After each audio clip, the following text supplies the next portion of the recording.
So hope I'm audible and visible everywhere. Okay, in the app. चलो भाई बताओ जरा क्या चल रहा है। जीवन में क्या चल रहा है। हाँ जी, good morning everyone, good morning. So give me a thumbs up in comments अगर आपको मेरी आवाज आ रही है तो, अगर आप मुझे सुन पा रहे हैं तो। ओके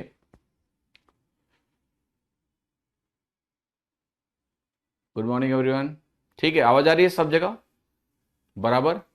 ठीक है, फाइन। तो अभी हम पढ़ेंगे ट्रिग्नोमेट्री की शुरुआत करनी है हमें आज, त्रिकोणमिति। और जब हम पढ़ेंगे तो आपका फोकस सिर्फ पढ़ने पे होना चाहिए, क्योंकि सिलेबस में ट्रिग्नोमेट्री लिखा हुआ है। तो ट्रिग्नोमेट्री सिलेबस में है। गणित के सिलेबस में बदलाव सिर्फ यह हुआ है कि सिलेबस बढ़ गया है। जहां तक बात है सिलेबस की, क्वेश्चंस कम पूछे जाएंगे संख्या में, पर उनकी जो क्वालिटी है उसके बारे में नहीं बोला गया कि क्वालिटी भी कम होगी। तो आपको पढ़ना पड़ेगा, आपको पढ़ाई करनी पड़ेगी, क्योंकि सिलेबस में ट्रिग्नोमेट्री है। तो जो भी लोग ये कंफ्यूजन स्टेट में हैं, जैसे उनको लगता है मैथ का वैल्यू कम हो गया है, ये तो एग्जाम के बाद पता चलेगा तुमको। मैथ्स वैल्यूएबल था और रहेगा, भले ही वो 30 क्वेश्चन रहे या 100 क्वेश्चन रहे, क्योंकि जो मैथ्स में कमजोर रहेंगे वो मैथ्स में नंबर लूज करेंगे। और हर एक क्वेश्चन अब 3 नंबर खा के जाएगा तुम्हारा। एक गलत क्वेश्चन तुम्हारा कितना खाएगा? 4 नंबर खा के जाएगा। तो कहने का मतलब यह है कि गणित की इंपॉर्टेंस कम नहीं हुई है, ये चीज अपने दिमाग से बिल्कुल हटा दो। इंपॉर्टेंस कम नहीं हुई है, वेटेज में 2 सब्जेक्ट और भी आ गए हैं। ये बहुत अच्छी बात है कि आपको जीए भी करना पड़ेगा मेंस में, और रीजनिंग भी करना पड़ेगा। तो एज सच हम अगर सिलेबस को देखते हैं, जो सिलेबस तुम्हारी रैंक डिसाइड करेंगे, तो वो 4 विषय वही हैं जो पहले थे, उसमें कोई चेंज नहीं हुआ है। दूसरी बात यह है कि जैसे कई लोग अभी ज्ञान बटोर के आ गए हैं कहीं से। जैसे मैं अभी चैट में थोड़ी देर पहले देख रहा था, सर वो ना बैंकिंग वाला अरिथमेटिक में क्वेश्चन कराओ ना आप। ये कहीं से ज्ञान लेके आ गए कि वो बैंकिंग वाले सवाल कराइए ना अरिथमेटिक में। ये गलती कभी मत करना, समझे कि नहीं मेरी बात? ये गलती कभी मत करना कि हम बताएंगे आपको अब क्या कराना है, क्योंकि हम जान चुके हैं कि ये ऐसे ही आने वाला है अब तो ये बेवकूफी तुम मत करना बेटा। लंबे एक्सपीरियंस है मुझे, और मैंने बहुत सारे पैटर्न चेंजेस को देखा है। ठीक है, सो मैंने कैट के पैटर्न चेंजेस को देखा है। मैंने बैंकिंग में जब पढ़ाना शुरू किया तो मैंने बैंकिंग के पैटर्न चेंजेस को भी देखा है। हाँ, एसएससी में ये पहली बार एक पैटर्न चेंज है। क्लियर मेरी बात? ओके, समझ में आया सभी को? देखो, वेटेज कम होने का क्या मतलब है कि क्या तुम मैथ में सोच रहे हो कि बाकी कंपटीशन से कम नंबर लेके आएंगे और हमारा काम चल जाएगा? जरा मेरी बात सुनो और समझो। क्या तुम तैयार हो कि मैथ में तुम 30 में 30 बाकी लोग ले आए और तुम 20 में खुश हो और तुम्हें लगता है तुम रैंक निकाल लोगे? डेंस फाइट होगी बेटा। जीके की तो कोई गारंटी नहीं है कोई गारंटी जीके की कि जीके में तुम कितना स्कोर कर लोगे? वो तो तुमने प्री में देख रखा है। जीके की गारंटी नहीं है। तैयारी अच्छी करके जाओगे, बट किस तरह के सवाल आएंगे, कैसे मार्क्स आएंगे, कोई गारंटी नहीं है। तो जो आपके कंट्रोल में चीजें हैं, मैथ एक ऐसा विषय है, आता है तो आता है, नहीं आता है तो नहीं आता है। ठीक है, मैथ्स के फंडामेंटल स्ट्रांग है तो आप अच्छा करके आओगे। तो ये शॉर्ट नंबर हैं। जीके आया है और वो अनसर्टेनिटी लेकर आया है। वो एक अनसर्टेन पेपर है, उसके ऊपर आप रिलाई करके नहीं जा सकते हो कि मैं जीके फोड़ दूंगा। तैयारी करके जा सकते हो, रिलाई करके नहीं जा सकते हो। गणित की तैयारी भी करके जा सकते हो और रिलाई करके भी जा सकते हो कि भाई मैथ्स में हम बहुत अच्छा स्कोर करेंगे। तो देखो, यहां पर मैं 2 चीजें बता दे रहा हूं बेटा। जो बाकी के सेक्शंस हैं, जैसे आपका रीजनिंग है, जैसे आपका मैथ्स है, जैसे आपकी इंग्लिश है, तो ये कंपोनेंट्स जो हैं ये काफी स्ट्रांग हैं और ये शॉर्ट कंपोनेंट्स हैं। इस पे आपको बहुत अच्छी पकड़ होनी चाहिए। दूसरा, देखो सिलेबस कम नहीं किया उन्होंने यार। अगर सिलेबस उन्होंने कम किया होता तो हम कहते हैं कि मैथ्स की इंपॉर्टेंस को डिमिनिश किया गया है। सिलेबस में तो 2 टॉपिक बढ़ा दिए उन्होंने, तो अगर सिलेबस में 2 टॉपिक और बढ़ गए हैं तो मैथ्स की इंपॉर्टेंस कम नहीं हुई है, मैथ्स को और वाइड किया है उन्होंने।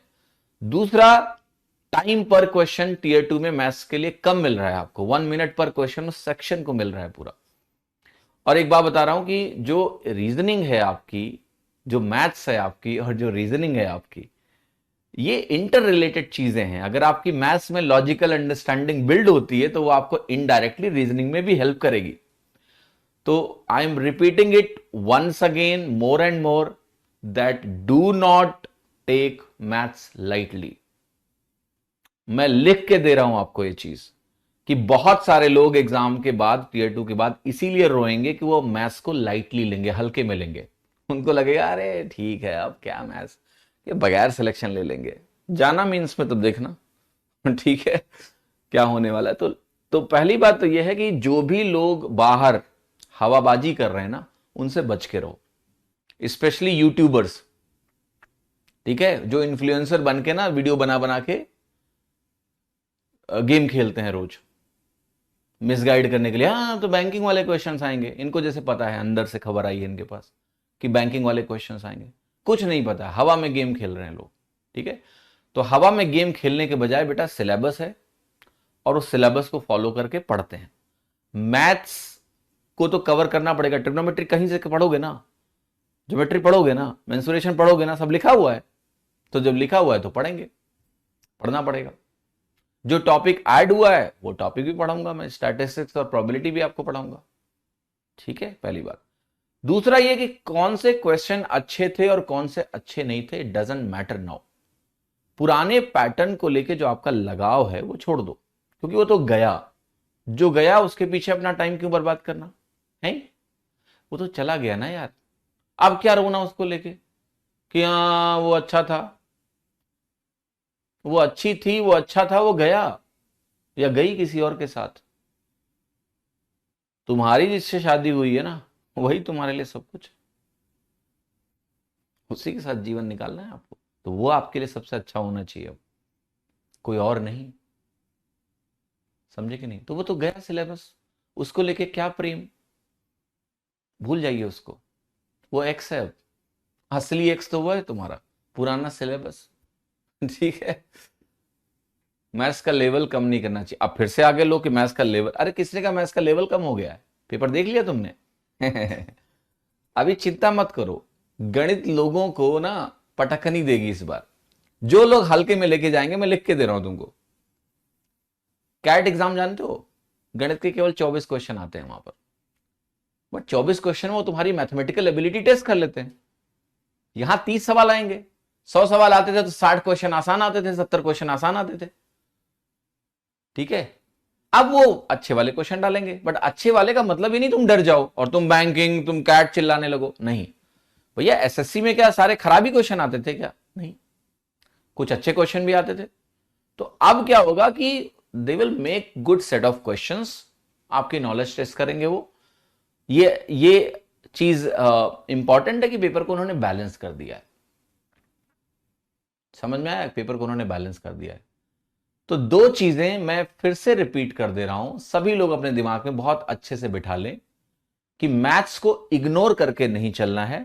और जिस टीचर के पास आप हो, जैसे आप मेरे पास हो, आप तो मेरे पास आए हो, तो मेरे पास अगर आए हो तो आपको मेरे कहने पे चलना पड़ेगा, ठीक है, कि भाई मैं जैसा कह रहा हूं, जैसा गाइडेंस दे रहा हूं, वो गाइडेंस आप फॉलो करो, ठीक है। कुछ लोग कह रहे हैं प्रीवियस ईयर क्वेश्चन अब रेलेवेंट नहीं है क्या, सीखोगे कहां से रोहित, मुझे बताओ। आप एक टॉपिक को जब प्रैक्टिस करने जाओगे तो कहां से प्रैक्टिस करोगे, अब बताओ मुझे, प्रीवियस ईयर क्वेश्चन करोगे या नहीं करोगे। तो ये सब बातें ना छोड़ दो। अगर तुमको ये लग रहा है कि मैथ सब मुझे कम पढ़ना है ना, तो सीखोगे कैसे, टॉपिक कैसे आएगा आपको, मुझे बताओ। अगर आपको लेट से लगता है कि अब मैथ्स नहीं पढ़ेंगे हम, सीखोगे कैसे मैथ्स को। एग्जाम में एक सवाल आना है, बट वो एक सवाल क्या आएगा मालूम है तुमको, ट्रिग्नोमेट्री का, do you know this, no. कौन सी आइडेंटिटी पे आएगा पता है आपको, नहीं। उन्होंने ये नहीं लिखा है कौन कौन सी आइडेंटिटीज आएंगी, नहीं लिखा है। तो पढ़ना अभी भी उतना ही है, कम नहीं पढ़ना है, पहली बात ये आपको समझने की आवश्यकता है। सिलेबस नहीं कम हुआ है बेटा, सिलेबस उतना ही है, क्वेश्चंस कम आएंगे बस। इसका ये मतलब है नहीं है कि आप टॉपिक नहीं पढ़ोगे। बैंकिंग का सिलेबस छोटा है एसएससी से, मैथ्स में स्मॉलर है, और वो एग्जाम एक अलग लेवल पे मैच्योर हो चुका है एसएससी, वो मतलब बैंकिंग कई सालों से वो पैटर्न है, उसमें काफी इवोल्यूशन हो रहा है। एसएससी ने पहली बार पैटर्न किया है, तो आप ये एक्सपेक्ट मत करो कि पेपर बहुत ज्यादा कठिन बना देंगे पहली बार में, ठीक है। डोंट वरी अबाउट इट, ज्यादा बैंकिंग वगैरह इन सब के पीछे मत भागो, लोग भटकाएंगे, तुम्हें भटकना नहीं है, ठीक है। तो अगर आप एक क्लास में हो जहां पर आपको टीचर गाइड कर रहा है, तो आप बस टीचर के साथ चलिए। मैथ्स में 30 क्वेश्चन आएंगे, तो तुम्हारा टारगेट क्या है कि मुझे 30 क्वेश्चंस में 30 सही करने हैं, सवाल 1 मिनट में करने हैं। तो सवाल अगर 1 मिनट में करने हैं उनको, वो भी मेंस के सवाल हैं, तो तुम्हें अच्छी टेक्निक चाहिए, अच्छी अप्रोचेज चाहिए, साउंड नॉलेज चाहिए, तभी होगा ना। ऐसे कैसे हो जाएगा सवाल? वो हलवा है क्या कि सब कर लोगे जाके? ऐसे ही मेहनत तो करनी पड़ेगी ना, ठीक है। तो पढ़ना पड़ेगा, ये गफलत से निकल आओ कि हाँ पढ़ना नहीं पड़ेगा। लोग इस गफलत में बैठे हैं, जैसे जिन लोगों का मैथ्स थोड़ा वीक था, तो अब उनको ये लग रहा है कि मैथ्स वीक रहे कोई दिक्कत नहीं है, हम तो फोड़ डालेंगे। अब मैथ्स जिसकी अच्छी है वो बाकी सेक्शन में खराब है क्या? तो वो मैथ्स भी अच्छी करेगा, बाकी सेक्शन भी अच्छा करेगा, टॉप रैंक लेके निकल जाएगा वो, समझे? तो मैथ्स जो पेन पॉइंट जिसके लिए था वो रहेगा। You have to prepare maths, there is no other way out, right. तो 30 क्वेश्चन होने का मतलब ये नहीं कि मैथ्स की इंपॉर्टेंस वीक हो गई है। मैं ये पहली और आखिरी बार आप सभी को बोल रहा हूं कि मैथ्स अच्छे से पढ़ना है। अगर कोर्स में कुछ चेंज की रिक्वायरमेंट होगी तो वो भी आप मेरे ऊपर ही छोड़ दो, ठीक है। Let me do it for you, not you do it for me, okay. कि सर बैंकिंग वाले सवाल करा दो, ठीक है बेटा, लंबा एक्सपीरियंस है, 10 साल से ज्यादा हो गया पढ़ाते हुए मुझे, ठीक है। तो गिव मी टाइम प्लीज, है ना, मुझे समय दो। मैं आपसे यही आशा करता हूं कि साउंड माइंड से नए सिलेबस को, नए पैटर्न को एक्सेप्ट करिए, सिलेबस तो वही है, और चुपचाप पढ़ो। प्रीलिम्स क्वालिफाइंग है, इसका यह मतलब नहीं है कि प्रीलिम्स को ओवरलुक करना है। तो जैसे पढ़ रहे थे वैसे ही पढ़ो, टियर 1 फोकस्ड रहो अभी कि भाई मैं टियर 1 की तैयारी करनी, मुझे 4 सब्जेक्ट पढ़ने, वो चारों सब्जेक्ट पढ़ो। अब तो अच्छी बात है कि वही सब्जेक्ट्स मेंस में भी आने हैं, तो ये तो अच्छी बात है कि एक सिनर्जी है, रीजनिंग भी मेंस में आना है, जीएस भी मेंस में आना है। देन जब प्रीलिम्स खत्म हो जाएगा, उसके बाद जो कुछ मेंस स्पेसिफिक अगर आपको कोई चीज करनी होगी, तो तब देखना मेंस के मॉक देना या क्या अपग्रेड वगैरह है, चीजें और क्लियर होती जाएंगी समय के साथ। बट अभी let's work on the subject. जैसे ट्रिग्नोमेट्री में पढ़ना है, ट्रिग्नोमेट्री को तमीज से पढ़ते हैं, ठीक है। समझ में आया कि नहीं? शैल आई गो अहेड? यस। एक नया जो चैप्टर ऐड हुआ है वो करवाना। आप मुझे बताओ क्या कारण है कि वो नया चैप्टर जो ऐड हुआ है मैं नहीं करवाऊंगा? कैसा सवाल है ये? अब कह रहा है अच्छे क्वेश्चन ही करवाइए। अभिषेक अग्निहोत्री जी, अच्छे क्वेश्चन क्या होते हैं? तुम भेज दो, मैं वो करवा देता हूं। ये जो ऐसे लोग हैं ना, ये ओवर कॉन्फिडेंट लोग, ठीक है, कि अब अच्छे क्वेश्चन ही करवाइए, अब तो क्या करना है, क्यों करेंगे हम इतना मैथ, मत करना। या तो तुम्हारे फंडामेंटल्स तैयार हैं, तो फंडामेंटल्स अगर आपके तैयार हैं तो फिर आप इस बैच में आपको आना ही नहीं चाहिए था, because this is arjuna batch, जहां फंडामेंटल भी पढ़ाया जाता है। समझ में आया कि नहीं? तो ये बात बोलना कि अब सिर्फ अच्छे क्वेश्चन कराइए, what is the meaning of अच्छे क्वेश्चंस, ठीक है। तो मैं आपसे एक चीज की विनती करता हूं कि क्लास में बहुत ज्यादा अब ज्ञानबाजी मत करना आप, ठीक है, कि आप तो कम पढ़ना। ये जहां दिमाग में तुम ले आए कि मैथ सब पढ़ने की जरूरत नहीं है, मैं लिख के दे रहा हूं तुमको, तुम बर्बाद हो जाओगे, ठीक है। मेंस तुम्हें रुला देगा। तो carry on with your preparation, जैसे आप कर रहे थे। बहुत ज्यादा पैनिक और पेन नहीं लेना है, चारों सब्जेक्ट मेंस में है, बस यही परिवर्तन है। कंप्यूटर्स आसान टॉपिक है, वो प्री के बाद आप कर सकते हो। तो with this understanding and knowledge, let's continue the chapters which are in the syllabus without thinking too much. जो आपके लिए चेंजेस की रिक्वायरमेंट अगर होगी तो मैं कर दूंगा, वो आप मेरे ऊपर काम छोड़ दो, वो एक्सपर्ट का काम है, वो आपका काम नहीं है। आप कोर्स में इसीलिए आए हो, ठीक है, कि यार जो जरूरत है वो सर करा दे, तो वो मैं करवा दूंगा आपको, ठीक है। तो लेट मी स्टार्ट और इधर उधर की बातें मत करिए, क्योंकि ये बहुत अच्छा मौका है लोगों के लिए टाइम बर्बाद करने का, स्पेशली स्टूडेंट्स को जिनको डिस्ट्रैक्शन चाहिए मिल गया। अब वो महीना भर इसमें निकाल देंगे, सिलेबस सिलेबस सिलेबस। अरे अभी प्री का सिलेबस सेम है, पढ़ो ना, ठीक है। प्री तो निकाल लो पहले तमीज से, ठीक है। चलिए आगे बढ़ते हैं और टॉपिक शुरू करते हैं। तो टॉपिक आपका जो है वो है ट्रिग्नोमेट्री।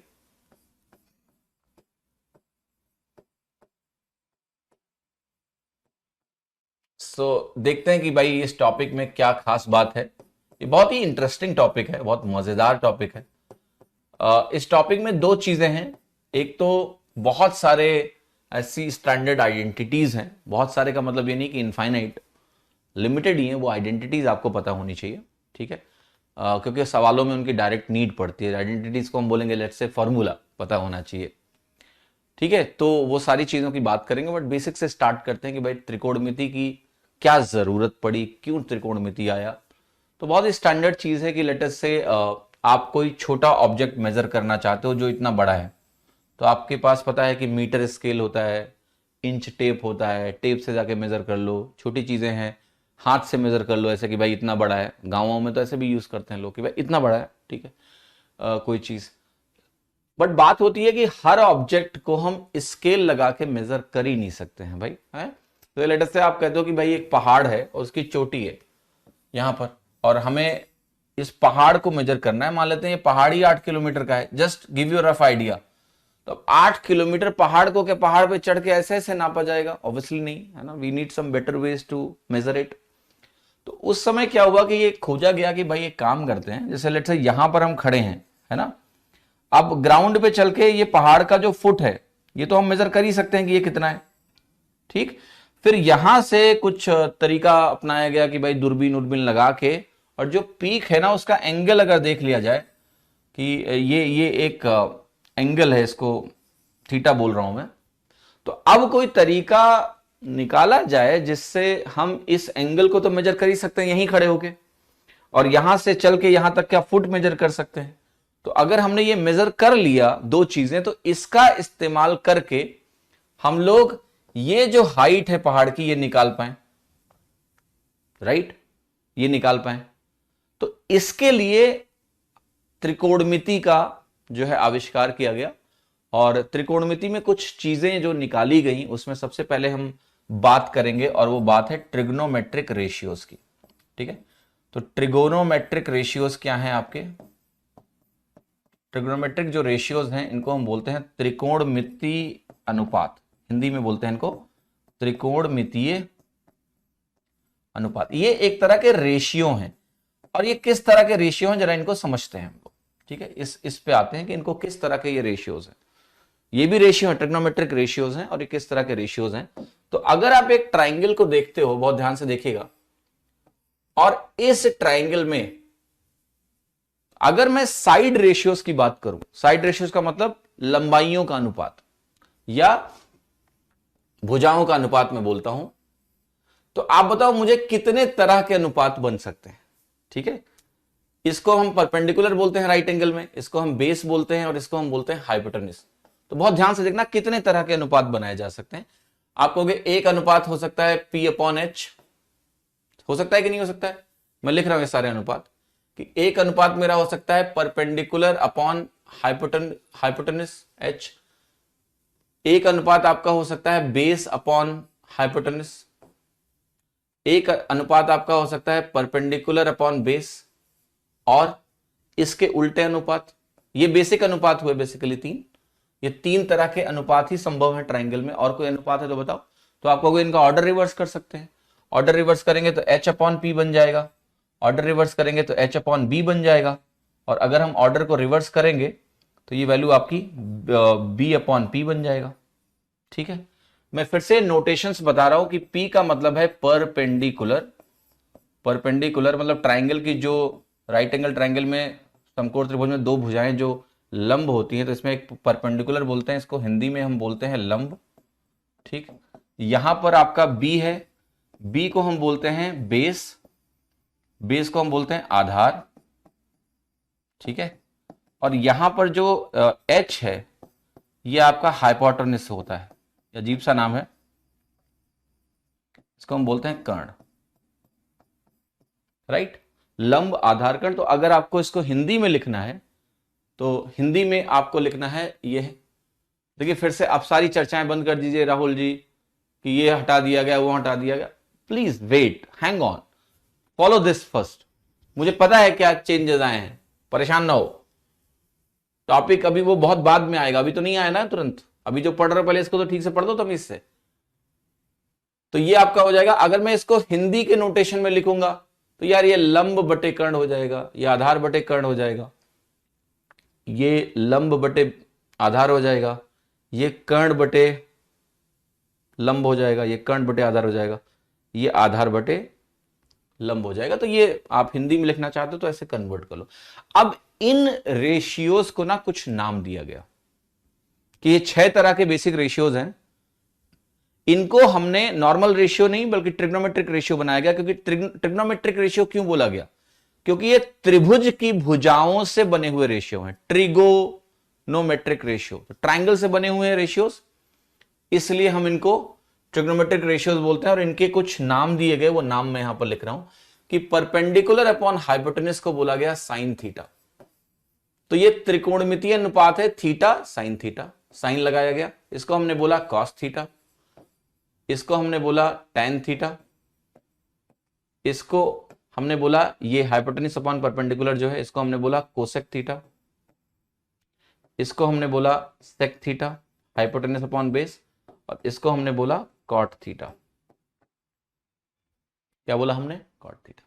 ठीक है, तो ये बेसिक ट्रिग्नोमेट्रिक रेशियोज, ये हमारे हैं बेसिक ट्रिग्नोमेट्रिक रेशियोज। ये हमारे sine cos tan cosec sec cot. यहां से आप कुछ पैटर्न देख सकते हो कि ये रेशियो और ये रेशियो उल्टा है। कौन कौन से रेशियोज उल्टे हैं? ध्यान से देखिएगा, ये जो साइन थीटा है और जो हमारा कोसेक थीटा है, ये रेशियो आपस में उल्टे हैं। उल्टे रेशियो तो इनका प्रोडक्ट 1 के बराबर होगा कि नहीं होगा? यस। तो यहां से आप एक चीज ये बोल सकते हो कि हमारा जो साइन थीटा है, जो हमारा साइन थीटा है, मैं लिख रहा हूं यहां पर कि साइन थीटा जो हमारा है ये 1 अपॉन कोसेक थीटा है, एंड वाइस वर्सा कि कोसेक थीटा हमारा 1 अपॉन साइन थीटा है। सिमिलरली हमारा जो कॉस थीटा है ये 1 अपॉन सेक थीटा है, तो ये 1 अपॉन सेक थीटा हो गया। ऐसे ही सिमिलरली हमारा जो टैन थीटा है ये 1 अपॉन कॉट थीटा है। तो अच्छी बात क्या है कि जैसे आप साइन जान गए तो कोसेक जान गए, उल्टा करना है, कॉस जान गए तो सेक जान गए, टैन जान गए तो कॉट जान गए। तो ये आपके प्रोडक्ट्स हो गए जो ऐसे करके आपस में बराबर होते हैं। अब यहां से कुछ और बेसिक चीजें आपको यहां से मालूम चलने वाली हैं जो काफी इंपॉर्टेंट है, बहुत ध्यान से देखिएगा। अभी तक कुछ ऐसा मैंने किया नहीं कि ये कोई कंफ्यूजन क्रिएट करे। ठीक है, अब एक चीज देखो यहां से कि आप सभी लोगों को पता है कि कोई भी राइट एंगल ट्राइंगल अगर होता है तो उसमें क्या लगता है? Pythagoras theorem. ये परपेंडिकुलर है, ये थीटा है, ये बेस है, और ये क्या है? मेरा हाइपोटेनस है। तो राइट एंगल ट्राइंगल में एक आपको पता है कि भाई ये हमारी वैल्यू होती है जो ट्रू होती है हमेशा, है ना, जिसको हम क्या बोलते हैं? जिसको हम बोलते हैं ये पाइथागोरस थ्योरम है। पाइथागोरस थ्योरम क्या है कि हाइपोटेनस का square perpendicular square plus base square के बराबर होता है। अब यहां से कुछ चीजें हैं, जैसे हम इसको अगर लेटर से 1 से डिवाइड करें या एच स्क्वायर से डिवाइड कर दे दोनों साइड से, तो ये वैल्यू मैं इधर ऐसे लेफ्ट में लिख रहा हूं कि P square plus B square है, और ये एच स्क्वायर इधर ले आओ तो ये वैल्यू 1 के बराबर हो जाएगी। और अगर ये वैल्यू 1 हुई तो यहां पर आपको मिलेगा पी अपॉन एच का whole square plus B upon H का होल स्क्वायर, और ये वैल्यू आपकी 1 के बराबर हो गई। इसको हम क्या बोलेंगे? पी अपॉन एच को अभी थोड़ी देर पहले हमने इसको बोला साइन थीटा, तो ये वैल्यू हो गई साइन स्क्वायर थीटा, प्लस यहां पर इस बी अपॉन एच को क्या बोलते हैं हम? Cos square theta. तो ये वैल्यू क्या हो गई? ये वैल्यू मेरी 1 के बराबर हो गई। अब इस तरह की रिलेशनशिप जो ट्रिग्नोमेट्रिक रेशियोज के बीच में स्टैब्लिश की जाएंगी और जनरल थीटा के लिए है, भाई इसमें थीटा की वैल्यू आप कुछ भी डाल दो, क्योंकि हमने थीटा को यहां बताया नहीं है क्या एंगल है, हमने सिर्फ थीटा लिखा है, हमने कोई एंगल नहीं बताया, थीटा लिखा है। तो ये जो आइडेंटिटी है थीटा की हर वैल्यू के लिए करेक्ट है। तो sine square theta plus cos square theta बराबर 1 आपने पढ़ भी रखा होगा कि ये होता है, ये 10th में आपने पढ़ा होगा। अब यहां से हम कई तरह की रिलेशनशिप स्टैब्लिश कर सकते हैं। जैसे ये तो पहली रिलेशनशिप हो गई, अब मैं दूसरी रिलेशनशिप आपको यहां से दिखाने वाला हूं जो आपको बहुत ध्यान से देखना है। जैसे ये हमारा दिया हुआ है H P square plus B square बराबर एच स्क्वायर। अब यहां से देखिए दूसरी जो रिलेशनशिप स्टैब्लिश हम लोग करने जा रहे हैं वो किसके किसके बीच में करने वाले हैं। मैं कहूंगा ये जितनी भी चीजें आपको दी हुई है ना, इसको हम पी स्क्वायर से डिवाइड करेंगे दोनों साइड। यहां भी पी स्क्वायर से डिवाइड करो और यहां भी पी स्क्वायर से डिवाइड करो, देखो क्या मिलेगा आपको। पी स्क्वायर से डिवाइड करने पे यहां 1 आएगा, या पहले बी स्क्वायर से डिवाइड कर लेते हैं। बी स्क्वायर से दोनों साइड डिवाइड कर लो, तो बी स्क्वायर से आपने जैसे दोनों साइड डिवाइड किया, आपने कहा ये वैल्यू आ गई पी अपॉन बी का होल स्क्वायर, और यहां से वैल्यू आपकी आ गई B square upon B square जो कि 1 हो गया। हाइपोटेनस अपॉन बेस अभी थोड़ी देर पहले मैंने आपको दिखाया है, यहां पर देखो एच अपॉन बी, ये हाइपोटेनस अपॉन बेस क्या होता है, सेक थीटा होता है। तो हाइपोटेनस अपॉन बेस को हम क्या लिखेंगे, सेक थीटा। तो अभी अभी ऐसे ही रहने दो, इसको एच अपॉन बी का होल स्क्वायर लिख लो। तो परपेंडिकुलर अपॉन बेस मेरा tan थीटा का होल स्क्वायर होता है। अच्छा एक चीज और ध्यान रखना, जब भी कभी ट्रिग्नोमेट्रिक रेशियो में बात की जाएगी ऐसे कि tan थीटा का हमने होल स्क्वायर किया, तो ये नोटेशन ऐसा है कि यहां पर स्क्वायर का सिंबल लगाया जाता है, ठीक है।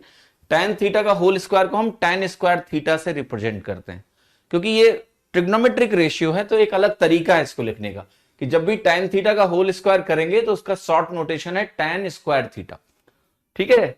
tan square theta is nothing but tan theta का होल स्क्वायर।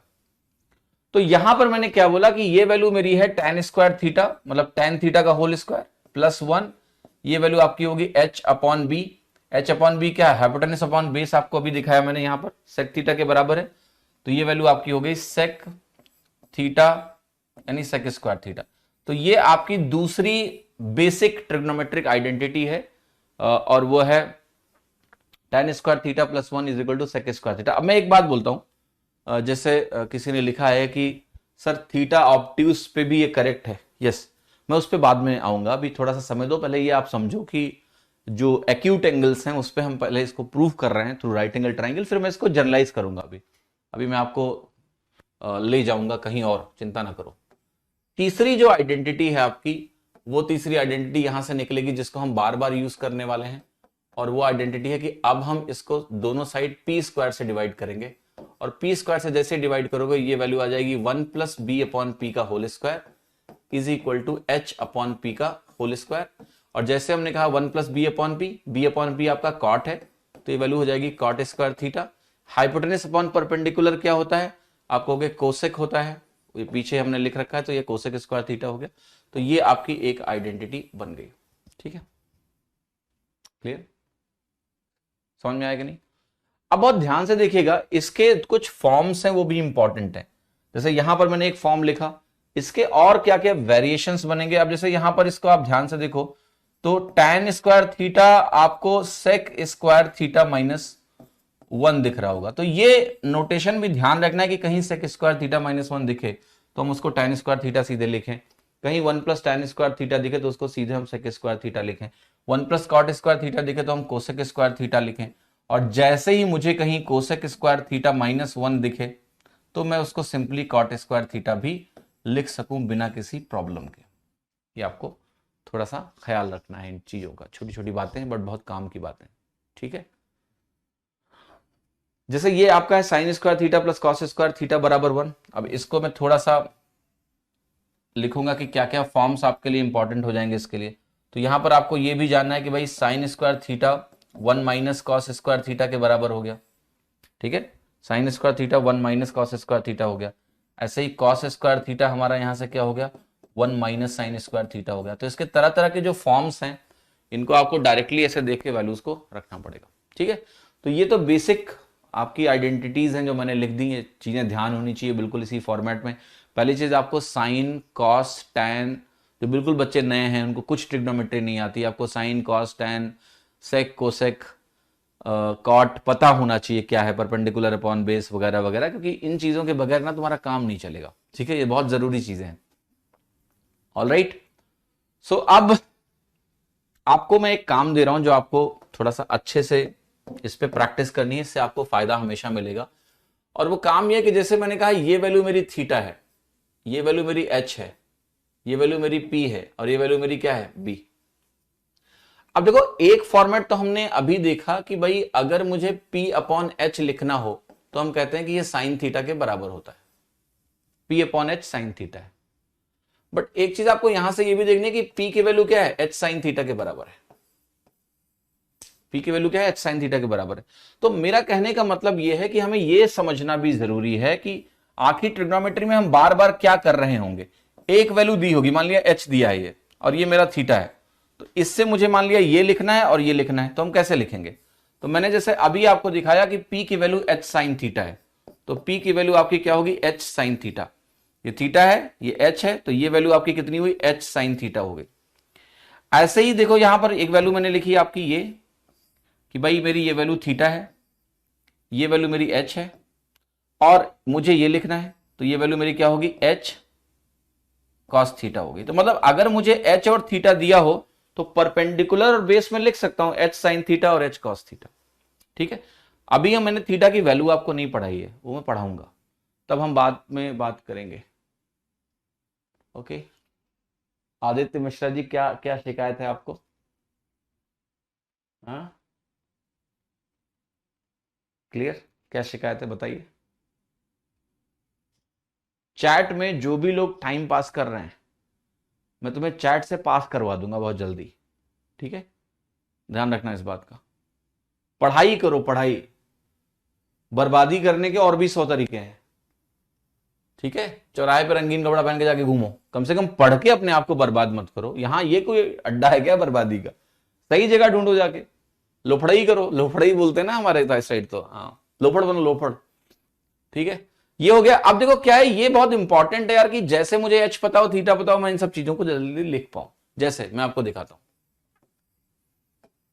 कि मान लिया मैंने आपको ये थीटा दे दिया और मैंने आपको ये वैल्यू दे दी। ठीक, अब थीटा पता है, ये पता है, तो मुझे ये लिखना है और मुझे ये लिखना है। कैसे जल्दी से लिखोगे?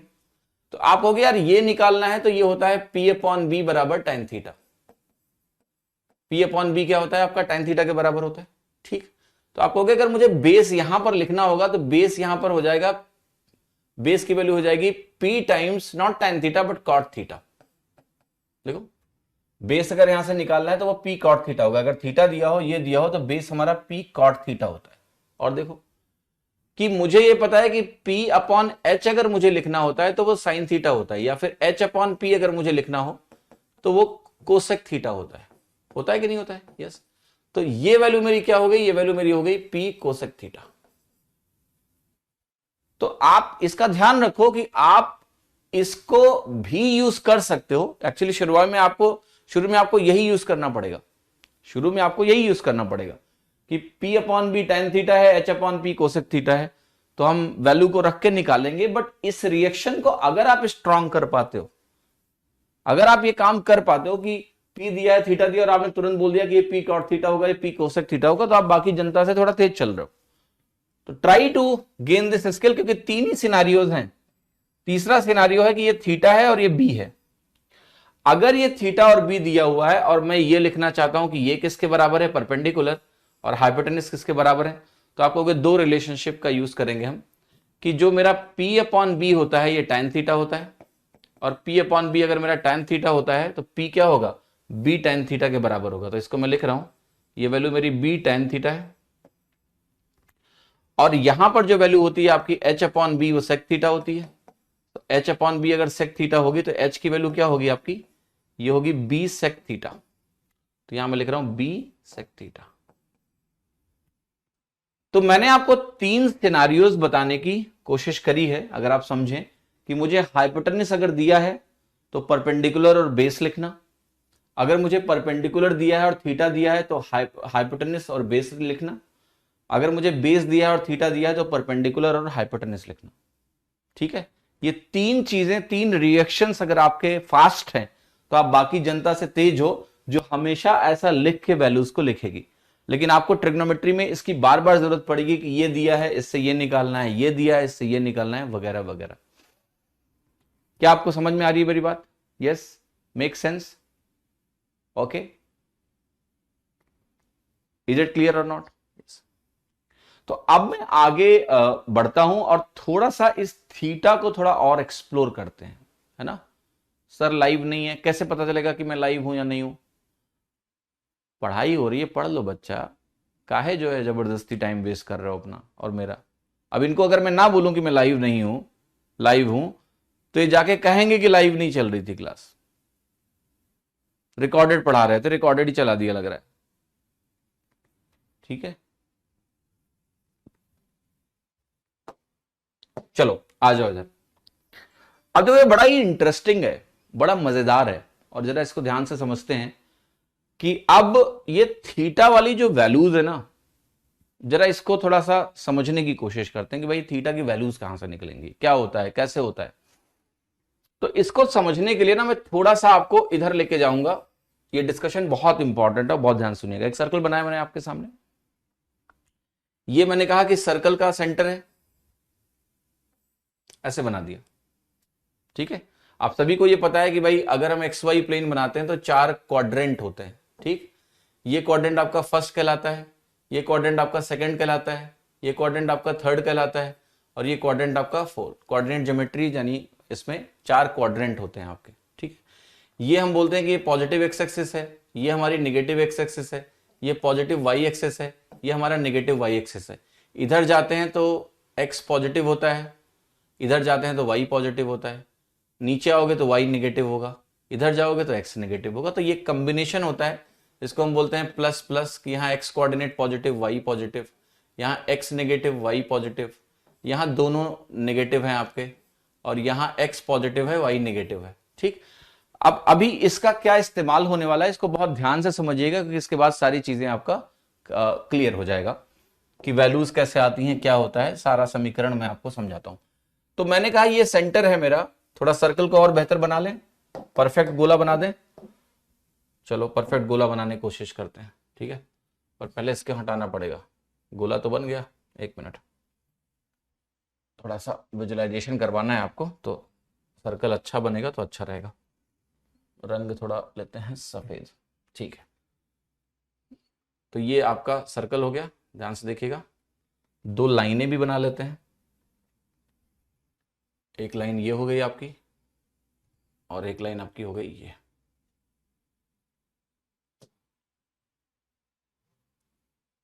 Like this. ठीक है, सो लेट अस सी कि कैसे अब हम चीजों को समझ सकते हैं। ओके,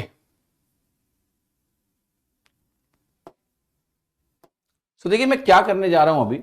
मैं करने ये जा रहा हूं कि मैं एक पॉइंट लेने जा रहा हूं इस सर्कल पे P।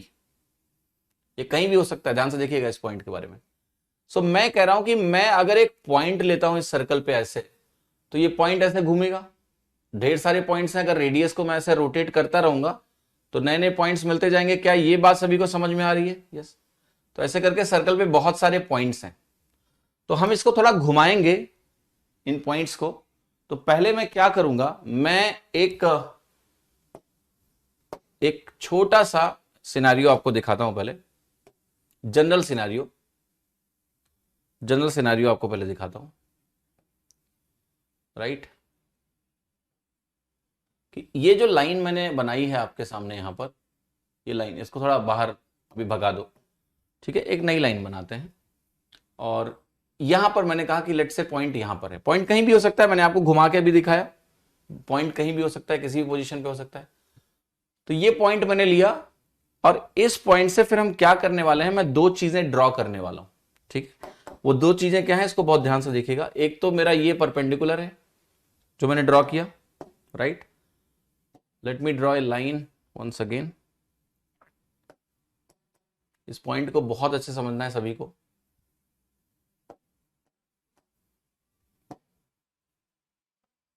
तो ये एक लाइन मैंने ड्रॉ करी, ठीक है, और एक लाइन में ये ड्रॉ कर,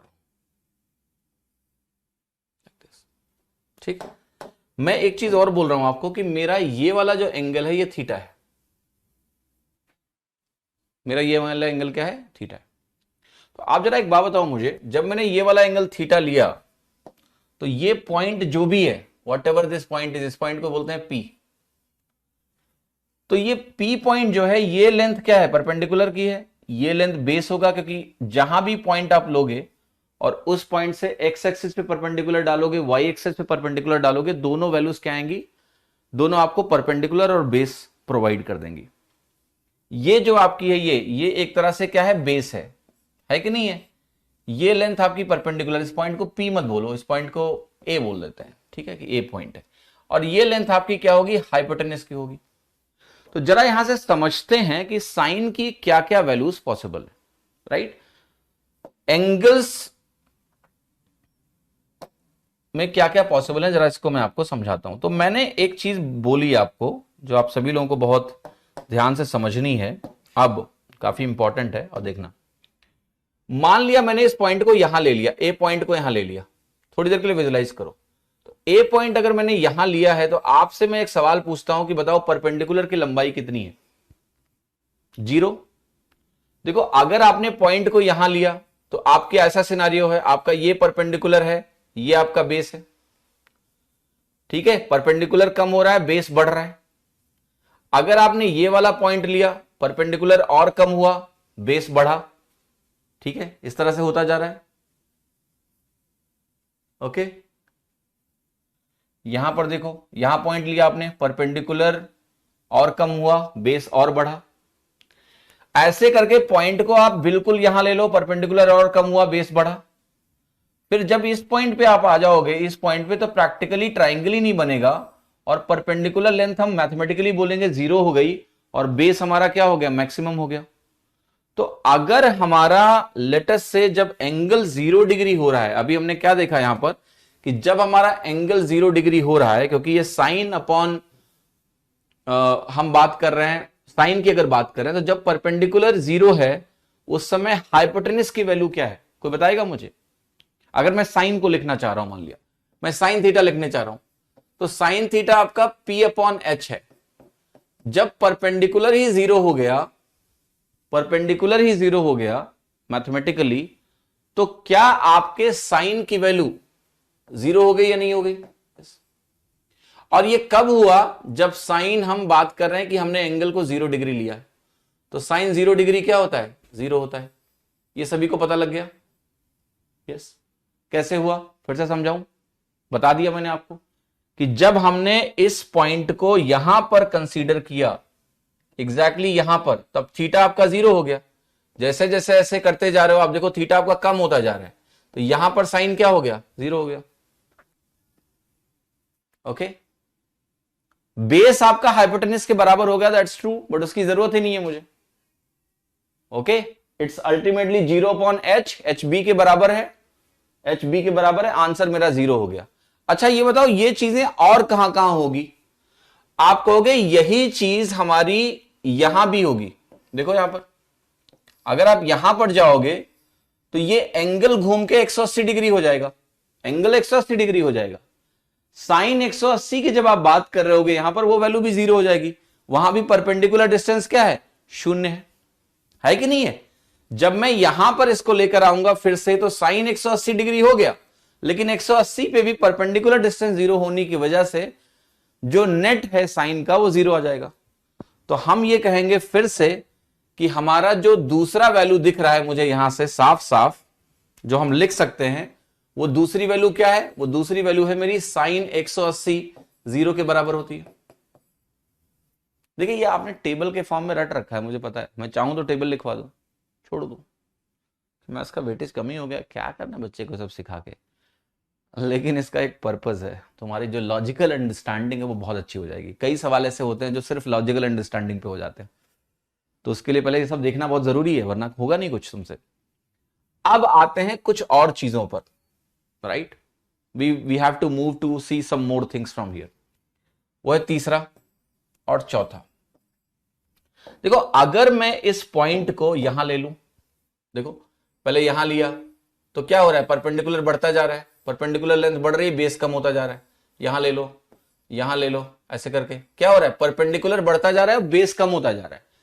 फिर एक पॉइंट एग्जैक्टली यहां लिया जब आपने, ये यहां परपेंडिकुलर तो आपका रेडियस के बराबर हो गया, बेस 0 हो गया।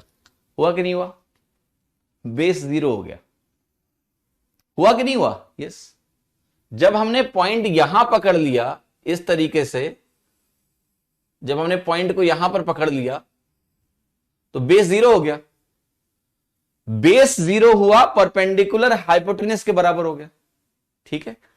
तो आप कहोगे इसका मतलब यह हो गया कि मेरा जो साइन वैल्यू है, साइन 90 जिसको आप बोलते हो, साइन 90 किसके बराबर हो गया? 1 के बराबर हो गया, क्योंकि साइन 90 में आपने कहा मेरा परपेंडिकुलर और बेस हाइपोटेन्यूस होता है, परपेंडिकुलर खुद ही मेरा रेडियस के बराबर हो गया, हाइपोटेन्यूस भी रेडियस के बराबर हो गया, 1 आ गया। सर्कल का रेडियस आप कहोगे ये आर है या फिर एच है। सर्कल कोई कह रहा है सर्कल क्यों लिया? सर्कल हमने इसलिए लिया है क्योंकि जो एंगुलर मेजरमेंट होता है वो कहां तक होता है? वो 0 से 360 होता है, फिर रिपीट होने लगता है, इसलिए सर्कल लिया। क्योंकि ट्रिग्नोमेट्रिक रेशियो में जो वेरिएबल है वो थीटा है, और थीटा का मेजरमेंट क्या होता है? एक पूरे सर्कल का 360 डिग्री होता है। तो इसलिए हम सर्कुलर फैशन में ही चल रहे हैं, क्योंकि थीटा तो 360 के बाद रिपीट होना शुरू हो जाएगा ना। क्लियर? क्या सेम चीज साइन 270 पे भी होगी?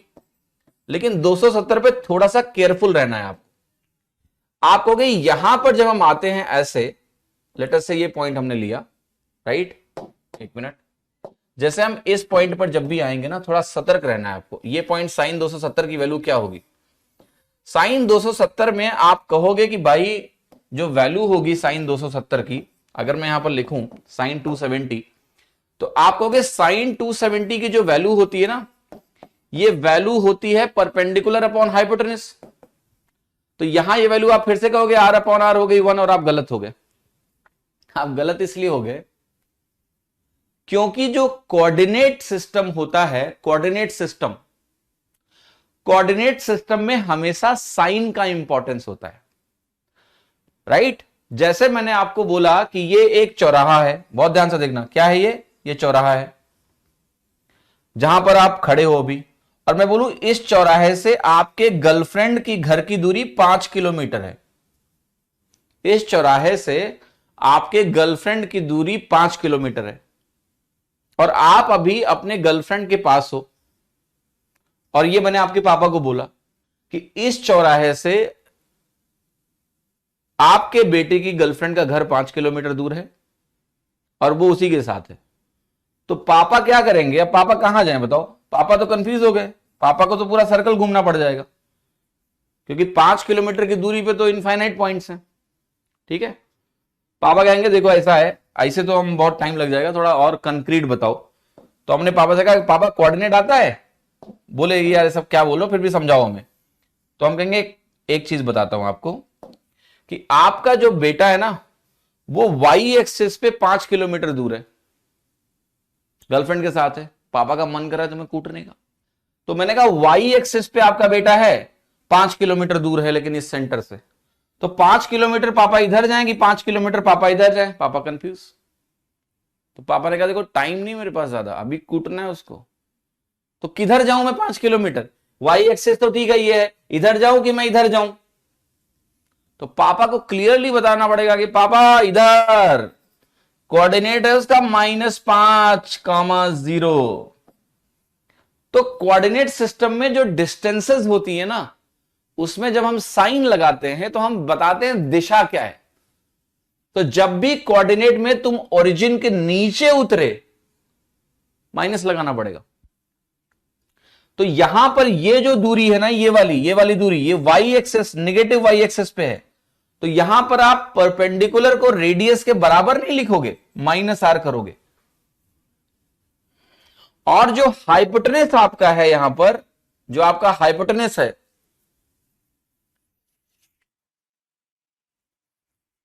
हाइपोटेनस को क्या लिखेंगे sir? Can you tell me please? क्या हाइपोटेनस को हम पॉजिटिव लिखेंगे या नेगेटिव लिखेंगे? किसी को साइन 270 की वैल्यू पता है? किसी ने देखा है साइन 270 को? नहीं देखा है? क्योंकि अगर नहीं देखा है तब तो समस्या हो जाएगी। क्या +1 होता है साइन? बहुत इंटरेस्टिंग डिस्कशन कर रहा हूं मैं आपके साथ। या -1 होता है? कोई बताएगा मुझे साइन 270 की वैल्यू क्या होती है? साइन 270 तुमने पढ़ा है कभी? साइन 270 क्या होता है? ये थोड़ी देर का ही कंफ्यूजन है, खत्म कर दूंगा हमेशा के लिए। -1 ही होता है। अच्छा, जो हाइपोटेनस है ना, बेसिकली ये रेडियस का मैग्नीट्यूड है। कोऑर्डिनेट जो होता है ना, देखो बेटा, वो एक्स और वाई एक्सिस में होता है बस। ये जो चीज है, ये लंबाई है पूरी, ये लेंथ है, ये डिस्टेंस है। हम जब एक्स एक्सेस की बात करेंगे और वाई एक्सेस की बात करेंगे उन लंबाइयों में साइन लेंगे, लेकिन ये रेडियस की जो लेंथ है वो मैग्नीट्यूड है, उससे हमें कोई मतलब नहीं है, वो उसका कोई साइन नहीं है। तो यहां पर ये जो हाइपोटेन्यूज की लेंथ आर है ये फिक्स्ड है, ये पूरे सर्कल के लिए फिक्स्ड है। ये वो वाला आर है, ये जस्ट उस पॉइंट से वहां तक की डिस्टेंस है एच। तो जो एक्स कोऑर्डिनेट और वाई कोऑर्डिनेट्स हमारे परपेंडिकुलर और बेस, उनमें हमें साइन कंसीडर करना है पॉजिटिव या नेगेटिव। तो यहां पर हमारा जो परपेंडिकुलर है that should be written minus R and the magnitude of the radius will remain R. तो इसलिए साइन क्या होगा आपका -1 बनेगा। तो ये ध्यान रखना है आपको कि साइन 270 हमारा क्या हो गया -1 हो गया। क्या ये बात आपको समझ में आ रही है थोड़ी थोड़ी करके कि यहां क्या हो रहा है? यस। अब बीच में भी बहुत सारी वैल्यूज हैं भाई। वो वैल्यूज क्या है हमारी? साइन 30, साइन 45 ऐसा पढ़ रखे हो ना। अब साइन की वैल्यू अगर हम 30 डिग्री लेंगे और 30 डिग्री लेके हम बनाएंगे ट्राइंगल को, तो वहां से भी हम नाप के निकाल सकते हैं। आप घर पे एक्सपेरिमेंट कर सकते हो कि भाई 30 डिग्री है, वो चांदा वांदा ले लो और बना के नाप लो, तुम्हें साइन 30 की वैल्यू दिख जाएगी। नाप लो तुम बैठ के कि इतना लंबाई, इतना हाइपोटेन्यूस, ये मेरा आंसर है। तो उसके लिए हमें कुछ ट्राइंगल्स की जानकारी चाहिए कि भाई 30 डिग्री में साइड रेशियो क्या होता है। ये तो वो वैल्यूज हैं जो हमें साफ साफ यहां पर दिख गई कि भाई रेडियस बराबर है, ऐसा ऐसा होगा, ये वैल्यू ऐसी आ गई वैसी आ गई। 0 दिख गया हमें, 90 दिख गया हमें, 270 दिख गया, 180 दिख गया। बट इनके बीच की वैल्यू निकालने के लिए हमें थोड़े साइड रेशियो चाहिए। फॉर एग्जाम्पल, अगर मैं आपको यहां पर ये बोलूं कि भाई मुझे ये चाहिए, लेट अस से ये चाहिए, इसको हमने बोल दिया कि ये 30 डिग्री है, तो आप कहोगे कोई बहुत बड़ी बात नहीं है, लेकिन अब मुझे परपेंडिकुलर की लंबाई चाहिए, क्या है? रेडियस के टर्म्स में। तो अगर परपेंडिकुलर की लंबाई मुझे रेडियस के टर्म में मिल जाए, परपेंडिकुलर लंबाई मुझे रेडियस के टर्म में मिल जाए, तो हम निकाल देंगे कि भाई साइन 30 की वैल्यू क्या होती है। ठीक है, तो let me come back to this discussion one more time कि अब हमें थोड़े से साइड रेशियोज की आवश्यकता है। तो ये हम कैसे करेंगे, इसके लिए हम आपको अभी थोड़ा वापस एक डिस्कशन पे लेके आ रहे हैं, ताकि उनकी वैल्यूज को भी मैं लिखवा दूं, फिर आपको कुछ कमाल की चीज दिखाऊंगा मैं। जैसे मैंने कहा ये 30 डिग्री है, तो आप ट्रिग्नोमेट्री में आगे बढ़ने के लिए आपको कुछ चीजें और जानना है। 360 पे तो फिर से 0 डिग्री वाली बात हो गई ना, अभी उस पर आते हैं, चिंता मत करो। ये एंगल अगर आपने 30 डिग्री लिया और 30 डिग्री लेके अगर आप मेजरमेंट करो, आपको 30 के अपोजिट हम 1 मान लेते हैं, तो 60 डिग्री जो ये वाला एंगल होता है ना, इसके अपोजिट वैल्यू आ जाती है √3 और 90 डिग्री के अपोजिट वैल्यू आ जाती है 2। ये बहुत सिंपल है। आप एक 30, 60, 90 का ट्राइंगल घर पे बना के लंबाइयां नाप लो। साइड रेशियोज यही आते हैं कि 30 के अपोजिट अगर 1 होगा तो 60 के अपोजिट √3 होगा और 90 के अपोजिट हमारा वैल्यू क्या होगा? 2 होगा। ओके, फिर एक दूसरा ट्राइंगल है जो आपको जानने की जरूरत है अभी फिलहाल। वो ट्राइंगल आपका ये है कि अगर ये एंगल हमने 45 ले लिया और ये एंगल हमने 45 ले लिया, तो साइड रेशियो क्या होगा? आपको इसके अपोजिट 1 मान लेते हैं, तो 45 के अपोजिट भी 1 ही होगा, क्योंकि ये आइसोसेलेस राइट एंगल ट्राइंगल है। दो एंगल्स बराबर हैं, दोनों साइड्स बराबर हो जाएंगी और पाइथागोरस लगा लो, ये वैल्यू √2 आ जाएगी। ये चीज आपने देख ली। ओके, अब आप वैल्यूज को विजुलाइज तो कर ही सकते हो, जो मैंने आपको दिखाया कि कैसे कैसे हो रहा है। अब यहां से जरा हम कुछ मान लिखना चाहते हैं कि भाई हमें वैल्यूज लिखनी है, क्योंकि ट्राइंगल अब पता लग गया तो आप सारी वैल्यूज को लिख ही सकते हो। तो मैं कुछ वैल्यूज को यहां से लिखूंगा, कुछ वैल्यूज हम ऑलरेडी देख चुके हैं। हम देख चुके हैं कि हमारा जो साइन 0 डिग्री है वो 0 के बराबर है। हम अब यहां से लिखना चाहते हैं, मान लिया साइन 30, तो साइन 30 की वैल्यू क्या आएगी? साइन 30 परपेंडिकुलर 1, हाइपोटेन्यूस 2, तो 1/2 हो गया। आप जरा देखिए साइन 45 कितना है?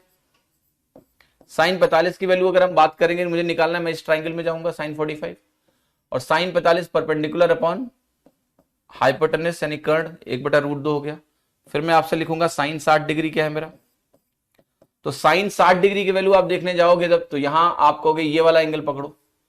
तो जब ये वाला एंगल आप पकड़ोगे तो ये वाला उसके लिए बेस का काम करेगा, क्योंकि जिस एंगल से सटा हुआ जो परपेंडिकुलर साइड है ये वाला, ये बेस कहलाता है। और उसके सामने वाला एंगल ट्राइंगल में परपेंडिकुलर, देखो किसी भी ट्राइंगल में कौन बेस है और कौन परपेंडिकुलर है, इसकी क्या डेफिनेशन है? दोनों बस लंबाइयां हैं, परपेंडिकुलर में है।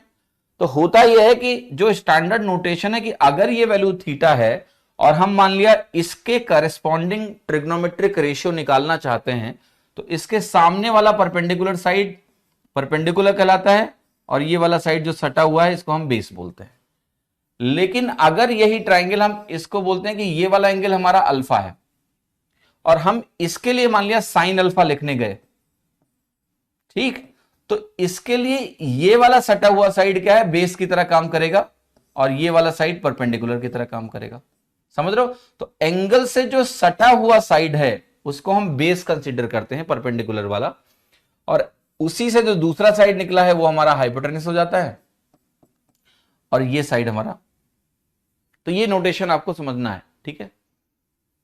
ओके, ये लाल बटे कक्का उक्का छोड़ दो, बचपन की बातें थी। मतलब अगर आपको ट्रिग्नोमेट्रिक रेशियो में ये याद नहीं है कि साइन थीटा लंब बटे कर्ण होता है ना बेटा, तो ये लाल बटे कक्का करते रहो, ठीक है? एग्जाम में भी तुम्हें लाल नंबर मिलेंगे। फिर बचपन की बातें थी, जब रटना था फर्जी में और टीचर को समझाना ही नहीं आता था। आप एग्जाम में बैठ के सोचोगे क्या कि साइन थीटा की वैल्यू लाल बटे कक्का से लिखते हैं? बेवकूफी है वो, ठीक है? तो यहां आते हैं, जब साइन 60 मुझे निकालना है तो 60 डिग्री ये है, तो 60 डिग्री अगर ये है तो आप कहोगे ये बेस हो गया, ये परपेंडिकुलर हो गया जो कि √3 है, हाइपोटेन्यूस मेरा 2 है इसके लिए करस्पॉन्डिंग, तो √3/2 हो गया। फिर हम कहेंगे हमें लिखना है साइन 90, और अगर मुझे साइन 90 लिखना है, साइन 90 की वैल्यू लिखनी है, तो साइन 90 अभी देखा था आपने कि क्या होता है, 1 होता है। ये चीजें हम लोग देख चुके हैं। अब मैं आपको एक बात बता देता हूं, बहुत ध्यान से सुनिएगा। ये वो वैल्यूज हैं, बेसिक वैल्यूज जो आपने कहीं ना कहीं पढ़ी हैं 10th क्लास में, राइट? इन वैल्यूज को आप पढ़ चुके हो।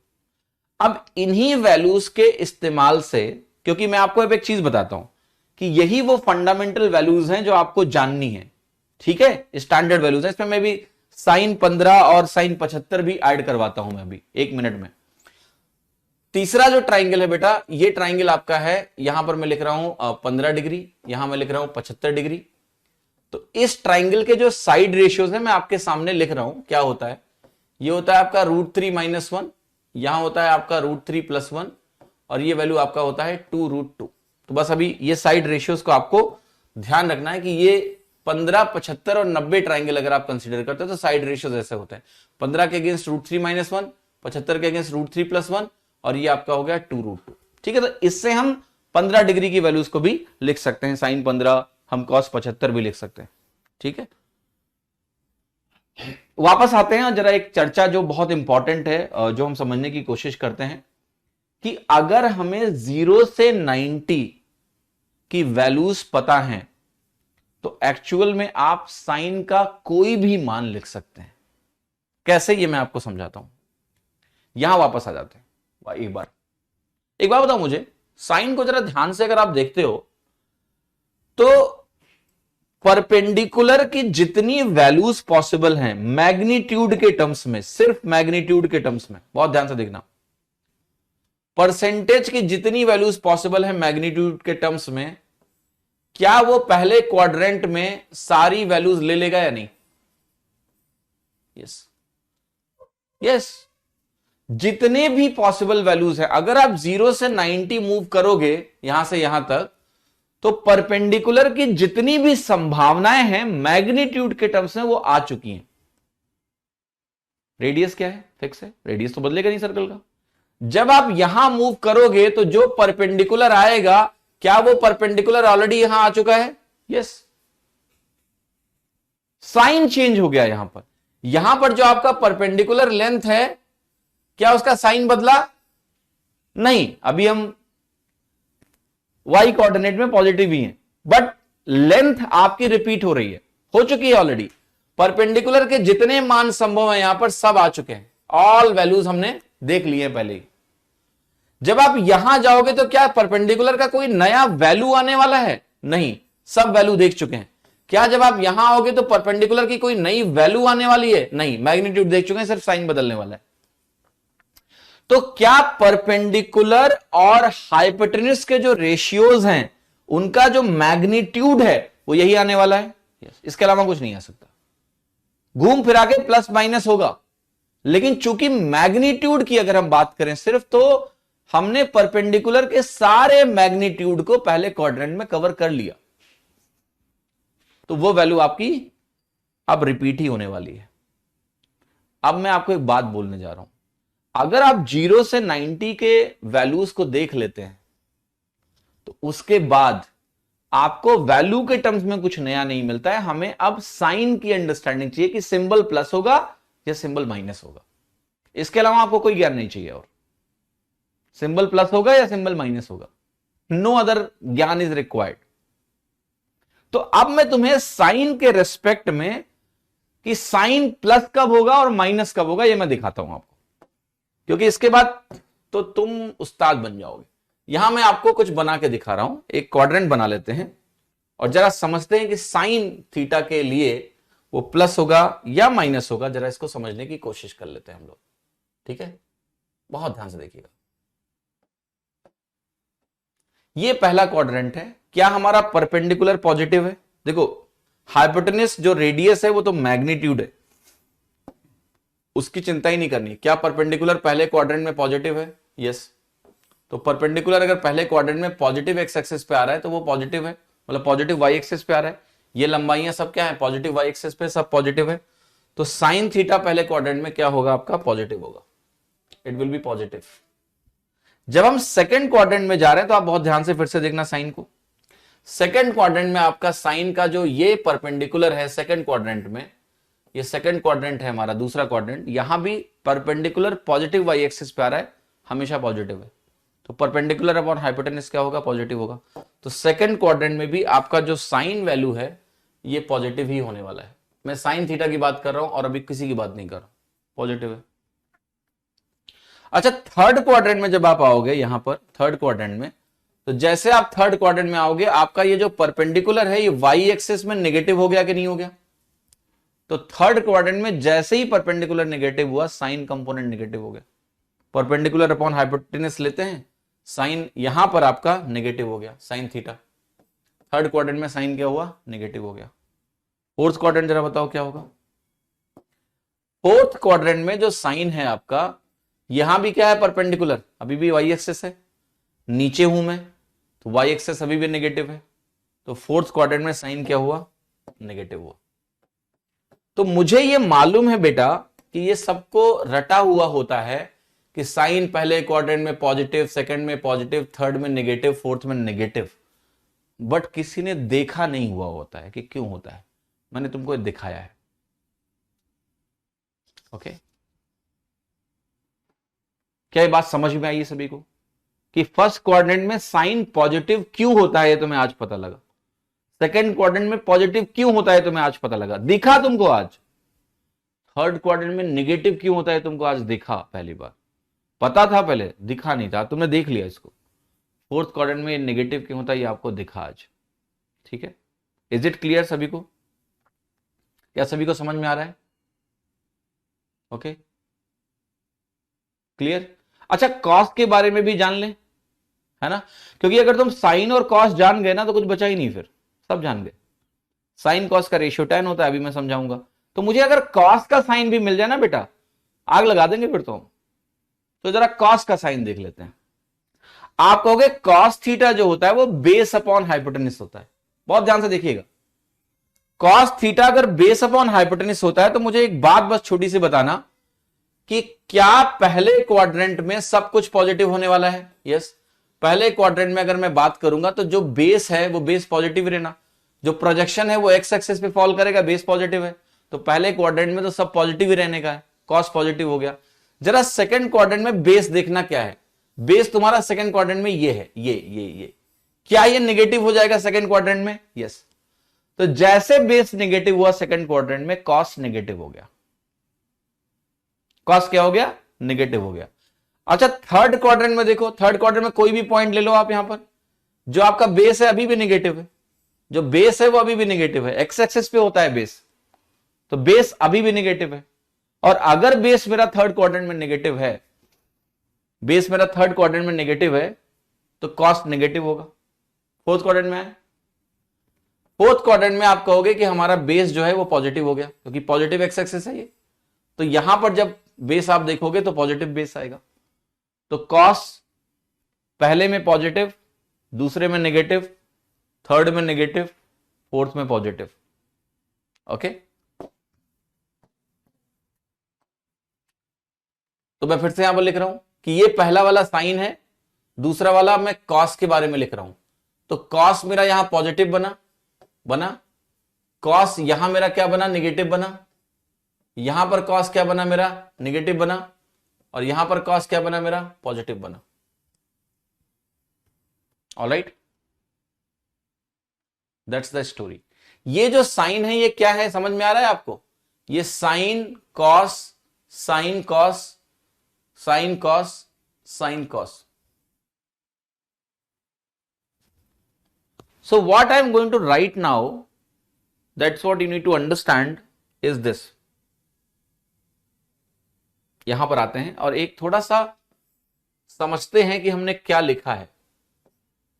थोड़ा सा इसको मैं और डिफाइन करता हूं कि यहां पर मैंने लिखा है कि साइन पॉजिटिव होगा, यहां मैंने लिखा है कि जो कॉस है मेरा ये भी पॉजिटिव होगा, यहां मैंने लिखा है कि साइन मेरा पॉजिटिव होगा, साइन वैल्यूज पॉजिटिव होंगी, यहां मेरा साइन क्या होगा, कॉस क्या होगा, नेगेटिव होगा।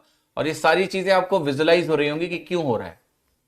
यहां पर मेरा साइन क्या है, नेगेटिव है, साइन वैल्यूज नेगेटिव हैं, और यहां पर मेरी जो कॉस वैल्यू है वो भी नेगेटिव है, यहां पर मेरा साइन वैल्यू नेगेटिव है, और यहां पर मेरी जो कॉस वैल्यू है वो वैल्यू पॉजिटिव है। ऑलराइट, अब इसको याद करने का मैं दूसरा तरीका बताता हूं कि कैसे ध्यान रखेंगे सारी चीजों को। समझ में तो आ गया, विजुलाइज करेंगे तो विजुलाइज करके मुझे दिखेगा भी, बट एग्जाम में इसको फटाक से करना है। फटाक से कैसे करें? तो बहुत सिंपल है, देखिएगा। हम सिर्फ उन वैल्यूज को ध्यान रखेंगे जो पॉजिटिव है। ठीक है, एक चीज तो आपको पता ही है ना कि साइन कॉस टैन ये तीन मेन रेशियोज हैं। साइन का उल्टा क्या होता है, कोसेक होता है, कॉस का उल्टा सेक होता है, टैन का उल्टा कॉट होता है। तो जब बात आती है कि क्या साइन है, अगर ये पॉजिटिव है तो ये भी पॉजिटिव है, ये पॉजिटिव है तो ये भी पॉजिटिव है, ये पॉजिटिव है तो ये भी पॉजिटिव है, ये नेगेटिव तो ये नेगेटिव, ये नेगेटिव तो ये नेगेटिव, तो हमें इन तीनों के बारे में सिर्फ बात करनी है। अपोजिट तो अपने आप ध्यान रहेगा। तो आप ये कहोगे कि अगर पहला क्वाड्रेंट देखें तो पहले क्वाड्रेंट में सारे पॉजिटिव हैं, ए लिख रहा हूं मैं, ए का मतलब है ऑल, ए का मतलब है ऑल पॉजिटिव। ठीक है, all positive, A means all positive, first quadrant. Second quadrant में आपको पता है साइन पॉजिटिव है, तो जब मैं एस लिखूंगा तो एस का मतलब सेक नहीं है। हम सिर्फ इन तीन रेशियोज के बारे में बात कर रहे हैं, साइन कॉस टैन। तो सेकंड क्वाड्रेंट में सिर्फ साइन पॉजिटिव है, इसका मतलब है कोसेक भी पॉजिटिव है, बाकी सारे नेगेटिव हैं। तो एस का मतलब साइन पॉजिटिव, और जब साइन दिख रहा है तो इसका साथी जो कोसेक है वो भी पॉजिटिव हो गया। तो साइन और कोसेक पॉजिटिव हो गए, बाकी सारे क्या हो गए, नेगेटिव हो गए। यहां आओ, यहां आपका टैन पॉजिटिव होगा, क्यों? परपेंडिकुलर भी नेगेटिव, बेस भी नेगेटिव, परपेंडिकुलर भी नेगेटिव, बेस भी नेगेटिव, तो क्या हो गया आपका टैन पॉजिटिव हो गया, बाकी सब नेगेटिव है। Sine negative, cos negative, sine negative तो कोसेक नेगेटिव, सेक नेगेटिव तो कॉस नेगेटिव, है ना। तो यहां सिर्फ टैन पॉजिटिव है, बाकी सारे टैन पॉजिटिव तो कॉट पॉजिटिव, बाकी सब नेगेटिव। सी, सी मींस क्या, कॉस पॉजिटिव, और कॉस मतलब सेक पॉजिटिव, बाकी सब नेगेटिव। तो इसको यूजुअली लोग बोलते हैं ASTC, A in first quadrant, S in second quadrant, T in third quadrant, और C इन फोर्थ क्वाड्रेंट। तो इसका एक्सप्लेनेशन क्या है कि यहां पर आपके ऑल पॉजिटिव हैं। ऑल पॉजिटिव का मतलब क्या, सारी वैल्यूज पॉजिटिव हैं। S का मतलब है साइन पॉजिटिव, और जब साइन पॉजिटिव लिखूंगा तो अपने आप में कोसेक को भी पॉजिटिव लिख रहा हूं, रेस्ट नेगेटिव, रेस्ट वैल्यूज क्या होंगी, नेगेटिव होंगी। थर्ड क्वाड्रेंट में आएंगे तो आप कहोगे टैन बटे कॉट पॉजिटिव, रेस्ट नेगेटिव, बाकी सारी वैल्यूज क्या होंगी, नेगेटिव होंगी। सी का मतलब है यहां पर कॉस बटे सेक पॉजिटिव, रेस्ट नेगेटिव। तो दैट इज द नोटेशन जो लोग डायरेक्टली रटते हैं, आपके जो कॉम्पिटिटर्स हैं वो सीधा रट लेते हैं, they just mug it up directly. But they don't know how this sine comes. Sine की इंफॉर्मेशन आपको सीधे मिल जाएगी अगर आप सिर्फ साइन और कॉस समझ लो। साइन कॉस समझ में आ गया तो उसी से सारे ट्रिग्नोमेट्रिक रेशियोज बने हुए। ठीक है, तो अब मैं आपको वापस फिर से ले जाऊंगा, क्योंकि साइन इंपॉर्टेंट था, क्योंकि मैंने बोला अगर आपको ये पता चल जाए कि मेरे साइन क्या है, कहां पॉजिटिव है कहां नेगेटिव है, तो मैग्नीट्यूड वाली सारी चीज तो 0 से 90 में है, वही रिपीट होनी है। तो ये चीज हो गई। अब एक चीज और समझना है आपको सर, बहुत ध्यान से, जो कि काफी इंपॉर्टेंट होने वाला है, कि यहां पर अगर आप एक चीज और ध्यान से देखें थोड़ी देर के लिए, जो कन्वर्जेंस काफी हेल्पफुल हो जाते हैं, वो ये हो जाते हैं कि यहां पर अगर आप tan थीटा को बहुत ध्यान से देखिए तो tan theta is also sine theta बटे कॉस थीटा, क्योंकि ये हमेशा आपको हेल्प करेगा। जैसे जहां साइन पॉजिटिव है कॉस पॉजिटिव है, वहां tan भी पॉजिटिव है, जहां साइन नेगेटिव है कॉस पॉजिटिव है, वहां ओवरऑल वैल्यू नेगेटिव है। तो ये नोटेशंस भी इंपॉर्टेंट हो जाते हैं कि हमारी जो कॉस थीटा है वो कॉट थीटा है, वो कॉस अपॉन साइन है। तो ये भी आप बार बार यूज करोगे। अगर आप इन दोनों को डिवाइड करोगे तो वही मिल जाएगा। आप यहां पर सब लिखा है आपके सामने, अगर आप tan को देखेंगे तो p अपॉन बी है, ये आपका साइन बटे कॉस करने से भी आ जाएगा। तो ये एक नोटेशन आपके सामने है, ये इंपॉर्टेंट है जो आपको समझने की जरूरत है। ठीक है, you have to use it more and more. ठीक है, तो एक चीज आपको क्लियर हो गई कि भाई सिंबल्स एटलीस्ट मुझे क्लियर हो गए। अब मैं आपको एक बात और बताऊंगा जो कि बहुत ज्यादा इंपॉर्टेंट है, और वो है कि थोड़ी देर के लिए हम साइन को विजुलाइज कर लेते हैं। मतलब sine theta sine theta sine theta हम इतनी बार करते हैं, बट साइन को कभी देखा ही नहीं। बातें कर रहे हो उसके बारे में, देखा तो है ही नहीं कभी। थोड़ा थोड़ा दिखाया मैंने आपको, कुछ वैल्यूज दिखाई, कुछ साइन दिखाया, बट क्या तुमने साइन थीटा को पूरा देखा? नहीं, अभी पूरा नहीं देखा है, थोड़ी थोड़ी झलक मिली है बस। झलक में ही प्यार हो गया तुमको यार साइन थीटा से कि वाह कितनी मजेदार चीज है। तो ये जो झलक तुम्हें मिली है, अब मैं तुम्हें पूरा साइन थीटा दिखाने जा रहा हूं, समझे कि नहीं? तो प्लीज दिल थाम के बैठिए, तुम्हारी जो मोहब्बत है वो और गहराई में मैं उतारने जा रहा हूं उसको। हाइपोटेनस का साइन कंसीडर क्यों नहीं कर रहे हैं? क्योंकि हाइपोटेनस क्या है? देखो, हाइपोटेनस के दो कंपोनेंट है, परपेंडिकुलर और base. Right, perpendicular x coordinate हो गया, वाई कोऑर्डिनेट हो गया, बेस एक्स कोऑर्डिनेट हो गया। तो जब हम एक्स और वाई कोऑर्डिनेट की बात करते हैं तब हम साइन की बात करते हैं। रेडियस डायरेक्टली यानी hypotenuse is just a length without any sine. आपने उसको ऑलरेडी ब्रेक किया परपेंडिकुलर में और परपेंडिकुलर में और वाई कोऑर्डिनेट और एक्स कोऑर्डिनेट में, वहां हमें साइन देखना है। लेकिन radius in itself is just the magnitude. ठीक है, अरे यार कोसाइन क्या होता है? ठीक है, अभी थोड़ा थमो, सब बताएंगे तुमको। कॉस जो होता है वो कोसाइन का ही शॉर्ट फॉर्म है, साइन कोसाइन।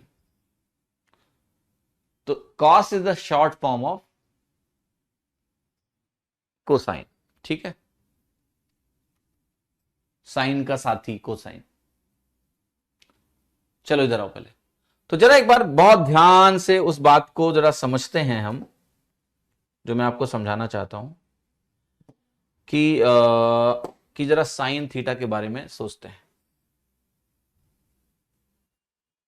साइन थीटा के बारे में थोड़ा सोचते हैं, साइन थीटा के बारे में थोड़ा सोचते हैं। देखो ध्यान से, यहां थीटा की वैल्यू मान लेते हैं 30 डिग्री है, या थीटा की वैल्यू मान लो बहुत सारी कम है, तो परपेंडिकुलर छोटा होगा। जैसे जैसे परपेंडिकुलर बढ़ता जाएगा, जैसे थीटा बढ़ाओगे परपेंडिकुलर बढ़ेगा, और साइन की वैल्यू क्या होगी? बढ़ती रहेगी।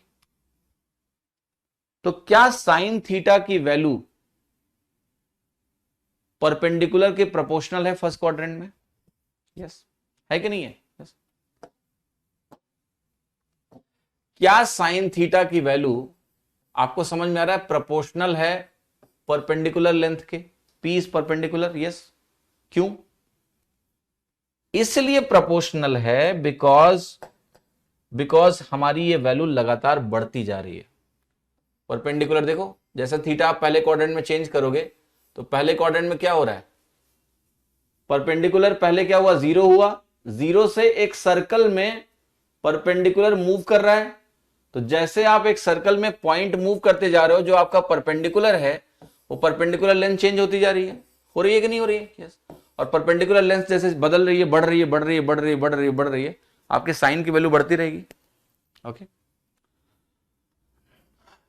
यहां पर आपके परपेंडिकुलर की वैल्यू मैक्सिमम हुई कि नहीं हुई? यस, मैक्सिमम हो गई, मैक्सिमम हुई। उसके बाद क्या हुआ, फिर से परपेंडिकुलर का मैग्नीट्यूड ड्रॉप होना शुरू हो गया, और ड्रॉप होते होते क्या हो गया, शून्य हो गया। तो क्या जैसे यहां पर ये वैल्यूज बढ़ी थी, चढ़ी थी, वैसे ही ये वैल्यूज यहां पर उतरी हैं, यानी गिरी हैं? यस। सेम वे में? यस।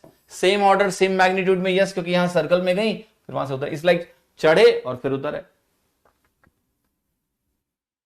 एंगल को थीटा ही क्यों बोलते हैं? आप अल्फा बोल लो, नोटेशंस हैं यार ये तो, आप अल्फा बोल लो, आप कुछ भी बोल लो, के बोल लो, theta is a notation, Greek letters हैं, इनका इस्तेमाल किया जब ट्रिग्नोमेट्री आई, उधर से ही आई, तो उन लोगों ने ये नोटेशन। तो अब मैं इस साइन को बनाने की कोशिश करने जा रहा हूं, आप लोग थोड़ा सा एक्सेप्ट कर लेना, ठीक है? क्योंकि इतना समझाया वगैरह तब भी नहीं समझे ना, तो तुम्हारा दुर्भाग्य मेरा भी है। तो मैंने ये बोला कि थीटा को 0 डिग्री पे लोगे तो मान 0 होता है, ये मैंने तुम्हें दिखा रखा है। तो कुछ थीटा की वैल्यू तो हमने देखी ली थी ना कि साइन 0 डिग्री 0 है, तो यहां से 0 से शुरू करेंगे। और साइन की मैक्सिमम वैल्यू क्या है, 90 पे आई कि नहीं आई? साइन 90 डिग्री हमने कहा था कि 1 है, तो यहां पर तुम्हारी 90 डिग्री की वैल्यू है, ये 1 के बराबर है, यहां मैंने लिख दिया ऐसे। अभी मैंने आपको ये बताया कि 0 से 90 में जैसा बढ़ेगा, 90 से 180 में वैसा ही उतरेगा। तो 0 से 90 में जैसा बढ़ेगा, 90 से 180 में ऐसा उतरेगा। और ये बढ़ेगा जैसे जैसे p बढ़ेगा, तो p की तरह बढ़ेगा ऐसे, और ऐसे उतरेगा कुछ इस तरह से। क्लियर है कि नहीं? यस। समझ में आया कि नहीं? ग्राफ बना रहे हैं सर, क्या मतलब, क्यों बुरा लग रहा है आपको? ठीक है, हटा दूं ऐसे?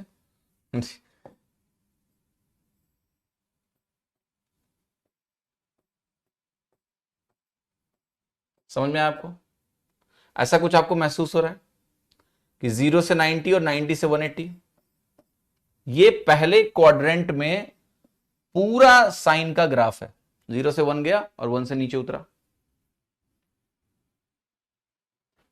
फिर क्या होगा, मैंने आपको बताया ना कि यहां पर नेगेटिव हो जाता है, क्योंकि आपका परपेंडिकुलर नेगेटिव हो जाता है। तो उसी तरह से अब ये और नीचे उतरेगा, फिर चढ़ेगा और 0 पे पहुंचेगा। तो अगर हम अगले क्वाड्रेंट में जाएं तो ये वैल्यू ऐसे जाएगी और ऐसे होगी। यहां आपका साइन 270 है, और 270 डिग्री पे मैंने बताया था कि आपकी वैल्यू क्या होगी, -1 होगी। इसके बाद क्या होगा, ये वैल्यू आपकी 360 डिग्री हो गई। अच्छा, 360 डिग्री के बाद वही कहानी वापस रिपीट हो जाएगी कि नहीं? एक पूरा जब आपने एंगुलर चक्कर लगा लिया तो फिर तो वही कहानी रिपीट होती रहेगी। तो साइन फिर ऐसे ही ऐसे मस्त जो है डांस करता रहेगा एक्स एक्सिस के अबाउट। तो साइन का ग्राफ अगर आप कंप्लीट करोगे आगे बढ़ा के कि भाई हमें इसको थोड़ा आगे बढ़ा के बनाना है, तो ये वैल्यू आगे ऐसे ही बढ़ती जाएगी। यहां पर ये वैल्यू आपकी आएगी 450, यहां पर फिर से 1 जाएगा, राइट? बहुत ध्यान से देखिएगा, ये वैल्यू आपकी कितनी होगी, 540। ये वैल्यू आपकी बनेगी 630, जहां पर ये वैल्यू फिर से -1 बनेगा। एंड यही चीज फिर इधर भी ऐसे ही होगी। अगर आप इसको वापस इस साइड में बनाओगे ना, वाई एक्सेस पे, तो सेम कहानी इधर भी होगी, क्योंकि हमें पता लग गया कि ये इसकी एक कंप्लीट साइकिल है, और यही कंप्लीट साइकिल आपकी क्या होगी, रिपीट होती रहेगी। सो यहां पर आपकी वैल्यू -90 डिग्री, यहां पर आपकी वैल्यू कैलकुलेट होके आएगी -270 डिग्री। तो एंगल्स क्या है, माइनस है, मतलब 90, -180, -270, और इस तरह से आपका ग्राफ इस तरह से, दिस इज साइन चार्ट। जो आपका, सर ये कुछ समझ में नहीं आ रहा है, मैं कॉमर्स वाली हूं, यहाँ कॉमर्स वाली और कॉमर्स वाला और मैथ वाली और मैथ वाला का कोई लेना देना ही नहीं है। अगर मैंने कोई चीज तुम्हें इलॉजिकल बताई हो तो बताओ, नहीं। तो यहां ये बहाने मत लो कि मैं कॉमर्स वाला हूं तो मैं तो समझ ही नहीं सकता हूं। एटीट्यूड, ये कैसा एटीट्यूड है? हर चीज आपको बेसिक से बताई, ट्रिग्नोमेट्री क्या होता है, एंगल क्या होता है, कैसे नापते हैं। ओपन माइंड से बैठिए। आप ये रीजंस मत दो अपने आप को कि मैं कॉमर्स हूं तो मुझे कैसे समझ में आ सकता है सब चीजें। अब मैं आपको कुछ बताता हूं, यहां पर 3-4 बातें इस ग्राफ से आपको पता चलेंगी। मैं सबके ग्राफ ऐसे नहीं बनाने जा रहा हूं फटफट फटफट, बट ये बहुत जरूरी था। देखो, ये जरूरी इसलिए था क्योंकि आपको पूरा साइन का ग्राफ दिखा है। इससे क्या क्या चीजें आपको दिख रही हैं? पहली चीज आपको ये दिख रही होगी कि साइन थीटा +1 से -1 के बीच में ही हमेशा रहेगा। साइन थीटा की मैक्सिमम वैल्यू +1 होगी और मिनिमम वैल्यू -1 होगी। इसके बाहर तो जा ही नहीं सकता, पहली बात।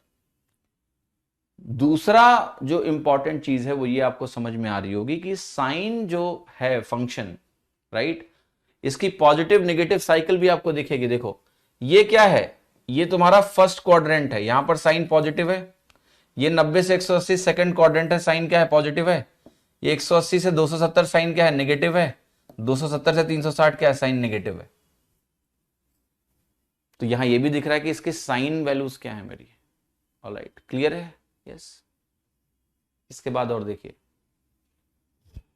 फिजिक्स वाला की बात कौन कर रहा है? अभी परसों मिलके आया हूं मुझसे, ठीक है।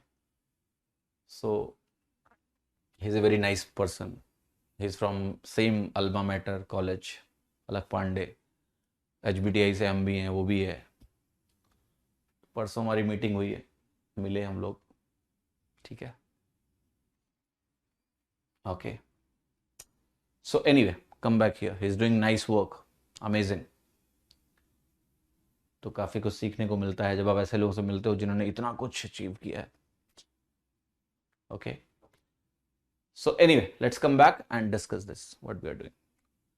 तो फिर से डिस्कशन करना। ये समझ में आ गया, ये सब चीजें आपको दिख गई कि भाई प्लस माइनस प्लस माइनस। एक चीज और समझ में आ गई ना कि 360 डिग्री की जो साइकिल है ना, वो अगर हम ट्रिग्नोमेट्रिक रेशियो में समझ जाएं, क्योंकि जो एंगल है ना वो 360 के बाद रिपीट होता है, और अगर वो 360 के बाद एंगल आपका रिपीट होता है बार बार ऐसे ऐसे, तो वो चीजें, कहानी ही पूरी रिपीट हो जाएगी। ओके, पूरी कहानी रिपीट हो जाएगी। तो अगर पूरी कहानी रिपीट हो जाएगी इसके बाद, तो मुझे इतना एंगल समझ लेना है बस, बाकी की कहानी तो आसान है। एक चीज और देखना, एक चीज और देखना कि इधर जब हम आ रहे हैं ये नेगेटिव एंगल्स में, तो काफी एक इंटरेस्टिंग पैटर्न आपको दिखाई देगा कि जो साइन 90 की वैल्यू +1 है, वो साइन -90 की वैल्यू -1 है। ठीक है, तो मैं यहां पर एक शब्द और लिखूंगा जो काफी इंपॉर्टेंट है, जो काफी आपको समझना है कि साइन -थीटा की वैल्यू अगर आप ध्यान से देखें तो वो -sin थीटा के बराबर है। तो ये चीज भी आपके काफी काम आने वाली है। इस ग्राफ से ये भी दिख रहा है मुझे कि अगर 90 पे 1 है तो -90 पे क्या है? -1 है। 180 पे 0 है तो 180 पे यहां भी 0 है। 270 पे यहां -1 है तो -270 पे +1 है। तो ये एक पैटर्न है कि साइन -थीटा -sin थीटा के बराबर होगा। इसको हम मैथमेटिकल लैंग्वेज में बोलते हैं ऑड फंक्शन। ऑड फंक्शन बहुत काम की बात नहीं है, बस ऑड फंक्शन इसलिए बोलते हैं कि जब भी कोई फंक्शन इनपुट को नेगेटिव करने से पूरी वैल्यू को नेगेटिव कर दे, मतलब जो वैल्यू पॉजिटिव पे है, इनपुट को नेगेटिव करने से पूरी वैल्यू वो नेगेटिव हो जाए, तो उसको हम ऑड फंक्शन बोलते हैं। क्लियर? समझ में आ रहा है सभी को? किसी को कोई दिक्कत हो रही है क्या? ओके, ये कहानी मैंने आपको सिर्फ इसलिए बताई है क्योंकि इस कहानी की जरूरत है। आपको बहुत जरूरी है साइन का ग्राफ जानना। बच्चे एसएससी के इग्नोर करते हैं कि नहीं हमें क्यों जानना है। एक बार की मेहनत अगर समझ जाओगे ना तो बहुत फायदा होगा। ठीक है, अब मैं आपको मूव करके ले चल रहा हूं कॉस के ग्राफ पे। ठीक है, धीरज जी क्या दिक्कत है आपको? ऋषभ जी, आपका जो डाउट है मैंने क्लियर कर दिया, आपने सुना ही नहीं। किसी और ने डाउट पूछा, मैंने क्लियर कर दिया। अब देखिए, अगर दो लोगों के सेम डाउट हैं तो मैं एक का ही नाम लेके डाउट क्लियर करूंगा ना। कि सबके नाम ले लेके डाउट क्लियर करेंगे? ठीक है, तो वो जो डाउट है वो किसी ने पूछा, मैंने क्लियर भी कर दिया। अब आप अगर क्लास में सो रहे हो तो मैं कुछ नहीं कर सकता हूं। ठीक है, आई एम सॉरी। इधर आओ पहले। टीचर सारे कमेंट नहीं पढ़ सकता बेटा, वरना फिर क्लास चल चुकी। ठीक है, सिमिलरली आपको मैं एक चीज बता रहा हूं कि अगर आप कॉस थीटा का ग्राफ बनाओगे, ये घर पे आप होमवर्क कर लेना, जो प्रोसेस बताया है same process, same process, okay, same process आपको अपनाना है। और जब आप कॉस के ग्राफ को प्लॉट करोगे तो मैंने जो प्रोसेस बताया थोड़ी देर के लिए विजुलाइज करो। कॉस जीरो की वैल्यू कितनी आएगी आप बताओ मुझे? आप कहोगे कॉस जीरो की जो वैल्यू आएगी ना, वो कॉस जीरो जरा सोचो कहां पर होगा? एक्स एक्सेस पर होगा। उस समय बेस और हाइपोटेनस बराबर होंगे, कॉस जीरो आपका 1 के बराबर होता है। कॉस 90 की बात करोगे, विजुलाइज करो, वो वाई एक्सेस के टॉप पर पहुंच गए, वहां पर बेस जीरो हो गया, कॉस 90 आपका जीरो होता है। तो जब हम कॉस के ग्राफ को बनाने जाते हैं ना, तो कॉस का ग्राफ आपको ऐसा दिखता है, राइट? कॉस का graph will look like this, है ना? तो this is how the cos का ग्राफ विल लुक लाइक, ऐसे। ये आपका जीरो है, 0 डिग्री, यहां पर आपका बनेगा 90 डिग्री, यहां पर आपकी वैल्यू बनेगी 180 डिग्री, यहां पर आपकी वैल्यू बनेगी 270 डिग्री, एंड सो ऑन। और अगर मैं 360 डिग्री पे जाऊंगा थोड़ा आगे बढ़ा के, तो यहां पर आपकी वैल्यू हो जाएगी 360 डिग्री। और उसके बाद तो आपको पता है यही साइकिल बार बार रिपीट होगी, तो कोई टेंशन नहीं है। यहां पर दो चीजें आपको ऑब्जर्व करनी है अगेन, ये आपका +1 होगा, ये आपका -1 होगा। और एक इंपॉर्टेंट ऑब्जर्वेशन यह है कि कॉस माइनस थीटा जो है वो कॉस थीटा के ही बराबर है। ये बहुत जरूरी है जानना। आप देखो कोई भी वैल्यू इधर जैसी है वैसी ही इधर है, वहां पर साइन में नीचे हो गया था, नेगेटिव हो गया था। यहां अगर जो भी वैल्यू साइन कॉस 45 की होगी, यहां भी कॉस -45 की सेम वैल्यू होगी। तो कॉस का -5 थीटा जो होता है वो कॉस थीटा के ही बराबर होता है। Okay, clear? ट्रिग्नोमेट्री कब तक खत्म करोगे? अच्छा, आज शुरू हुआ, तुम खत्म करने की बात कर रहे हो। ये तो हो गया कि पैदा होके आदमी पूछ रहा है कि मरेंगे कब, भगवान कब मारोगे हमें? जिंदा तो कर दिया तुमने, मारोगे कब? ठीक है, जिंदगी में थोड़ा ना हमको कोई इंटरेस्ट है, मैं मार दूं?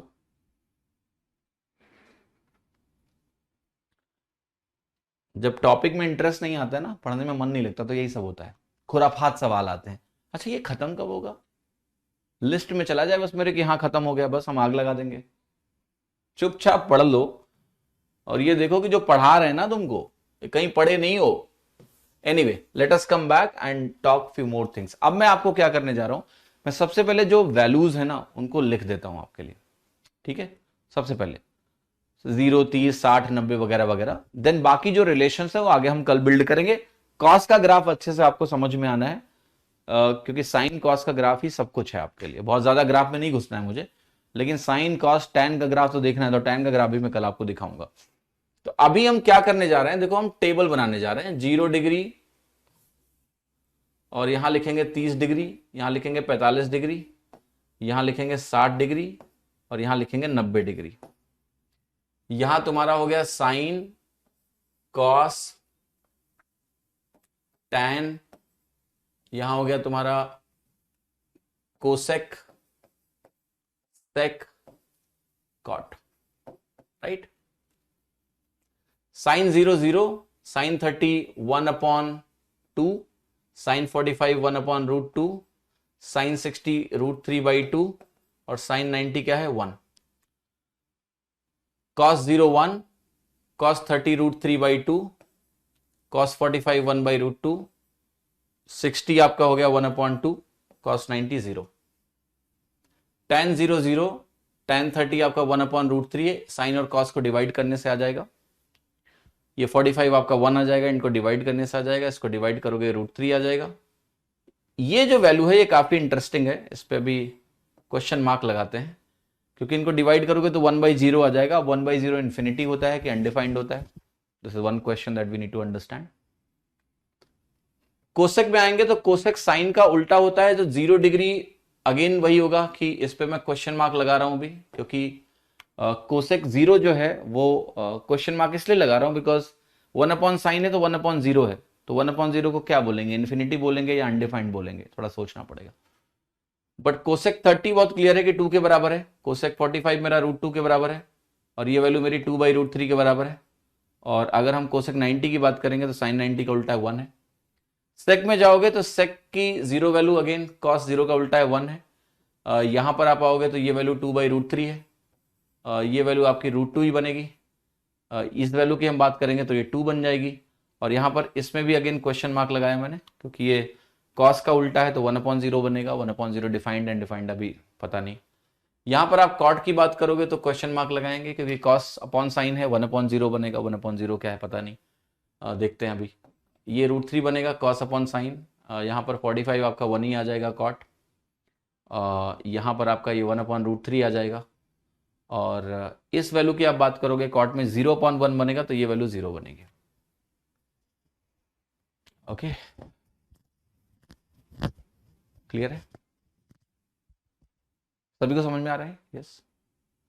तो अब आपको एक चीज समझने की जरूरत है कि ये जो चार्ट मैंने आपके सामने भी बिल्ड किया है, जो आपने पढ़ा हुआ है, कोई नई चीज इसमें नहीं है। अब यहां पर जो सबसे बड़ी प्रॉब्लमेटिक चीज है वो ये क्वेश्चन मार्क्स है, ठीक है। इन क्वेश्चन मार्क्स को कई लोग बोलते हैं नॉट डिफाइंड, कई बार इसको इन्फिनिटी बोल दिया जाता है। क्या मतलब है इसका, कि इन्फिनिटी है कि ये नॉट डिफाइंड है, इसका क्या मतलब है? तो मैं आपको एक स्टेटमेंट दे रहा हूं, और वो स्टेटमेंट ये है कि टेबल आप कंप्लीट कर लो कि 1/0 जब भी होगा तो 1/0 का मतलब होता है अनडिफाइंड, ये डिफाइंड नहीं है। किसी भी चीज को आप 0 से विभाजित कर ही नहीं सकते हैं, तो ये अनडिफाइंड होता है। इसको हम नॉट डिफाइंड भी बोल सकते हैं, अपरिभाषित भी बोल सकते हैं, नॉट डिफाइंड बोल सकते हैं, इसको हम बोल सकते हैं अपरिभाषित।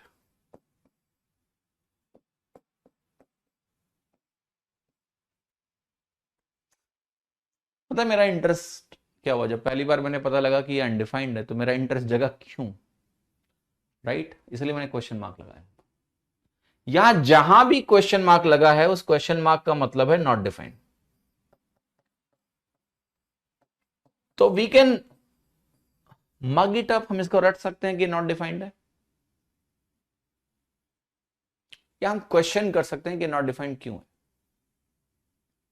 और कई प्रीवियस ईयर क्वेश्चन में इंफिनिटी क्यों लगाया जाता है, इसको कई बार इंफिनिटी मार्क कर देते हैं कि इंफिनिटी करेक्ट है, कई किताबों में इवन इंफिनिटी लिखा हुआ है, but infinity is not the right word, okay, it's not defined.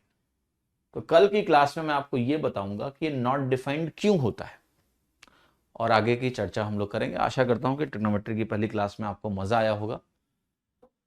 और जब भी आप किसी एग्जाम की तैयारी करें तो सीखने पे जोर देना है आपको। ट्रिग्नोमेट्री पढ़ रहे हो तो ट्रिग्नोमेट्री को सीखो, क्योंकि मुझे कोई और तरीका समझ ही नहीं आता है कि कैसे ट्रिग्नोमेट्री को पढ़ाएं कि सिखाएं ना, रटा दें।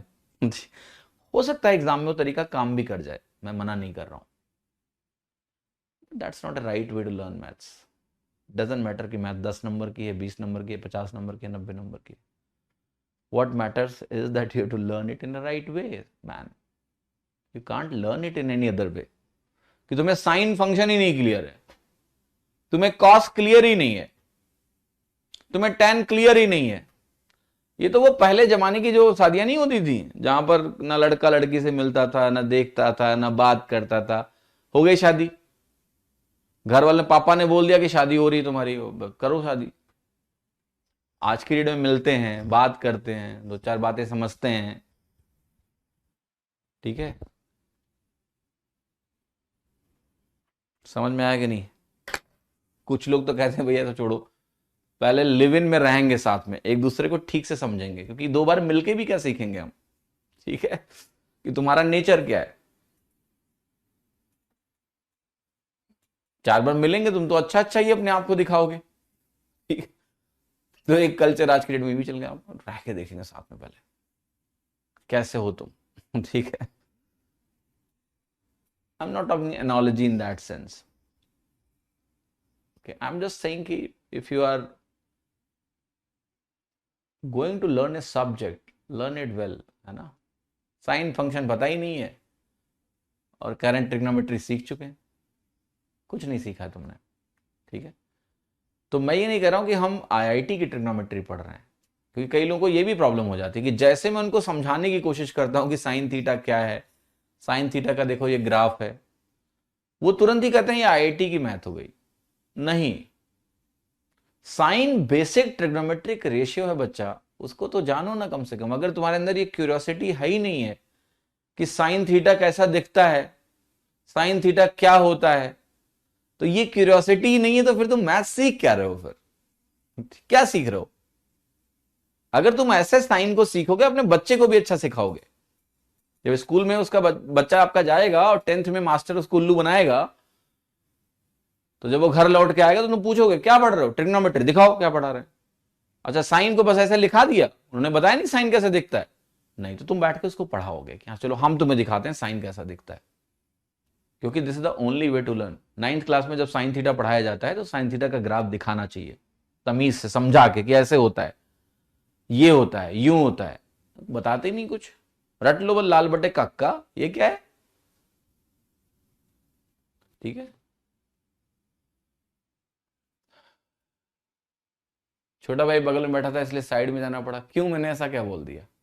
ठीक है, अगर छोटा भाई तुम्हारा लिव इन शब्द का मतलब जानता है तो बहुत कुछ जानता होगा। ठीक है, तो फिर तुम्हें भागने की क्या जरूरत है? एक करा आर यू लेफ्ट विंग, इसमें लेफ्ट विंग कहां गया यार? हैं ये विंगी उंगी चीजें सब क्या बात होती हैं भैया?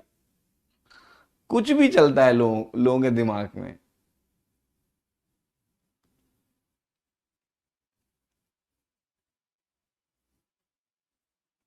क्या होता है लेफ्ट विंग का मतलब? है पढ़ रहे हो क्या सोशियोलॉजी आजकल? पॉलिटिकल साइंस, सोशियोलॉजी, यूपीएससी की तैयारी कर रहे हो क्या? वही बच्चे सब ज्यादा बातें करते हैं। ठीक है,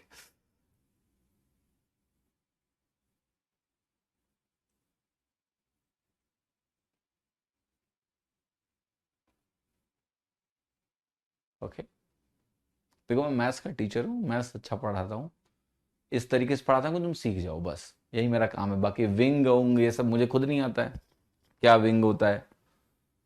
हर किसी की सोच को कैटेगराइज करने की जरूरत नहीं है, जो बोलता हूँ सच ही बोलता हूँ मैं, गलत क्या बोलता हूँ? ठीक है, नहीं लिबरल मैंने ये थोड़ा ना, अब ये कौन सी बात, मैंने कब बोला कि जाके तुम लिव इन में रहो? Did I say that? अब मुझे जो दिमाग में एग्जाम्पल देने में याद आता है तो मैं समझा देता हूं ऐसे ही, जो रिलेट कर पाता हूं, जो दिमाग में आता है वो मैं बोल जाता हूं। मैं प्लान करके थोड़ा ना आता हूं कि एग्जाम्पल क्या देना है। तो उसके कंटेंट पे मत जाओ आप, या मैं किस चीज के फॉर हूं या किस चीज के अगेंस्ट हूं, दैट डजंट मैटर। कॉन्टेक्स्ट पे जाओ। कॉन्टेक्स्ट मेरा यह है कि मैथ्स ठीक से सीखो, बस। हाँ जी, कॉन्टेक्स्ट का मतलब है मैथ्स ठीक से सीखो।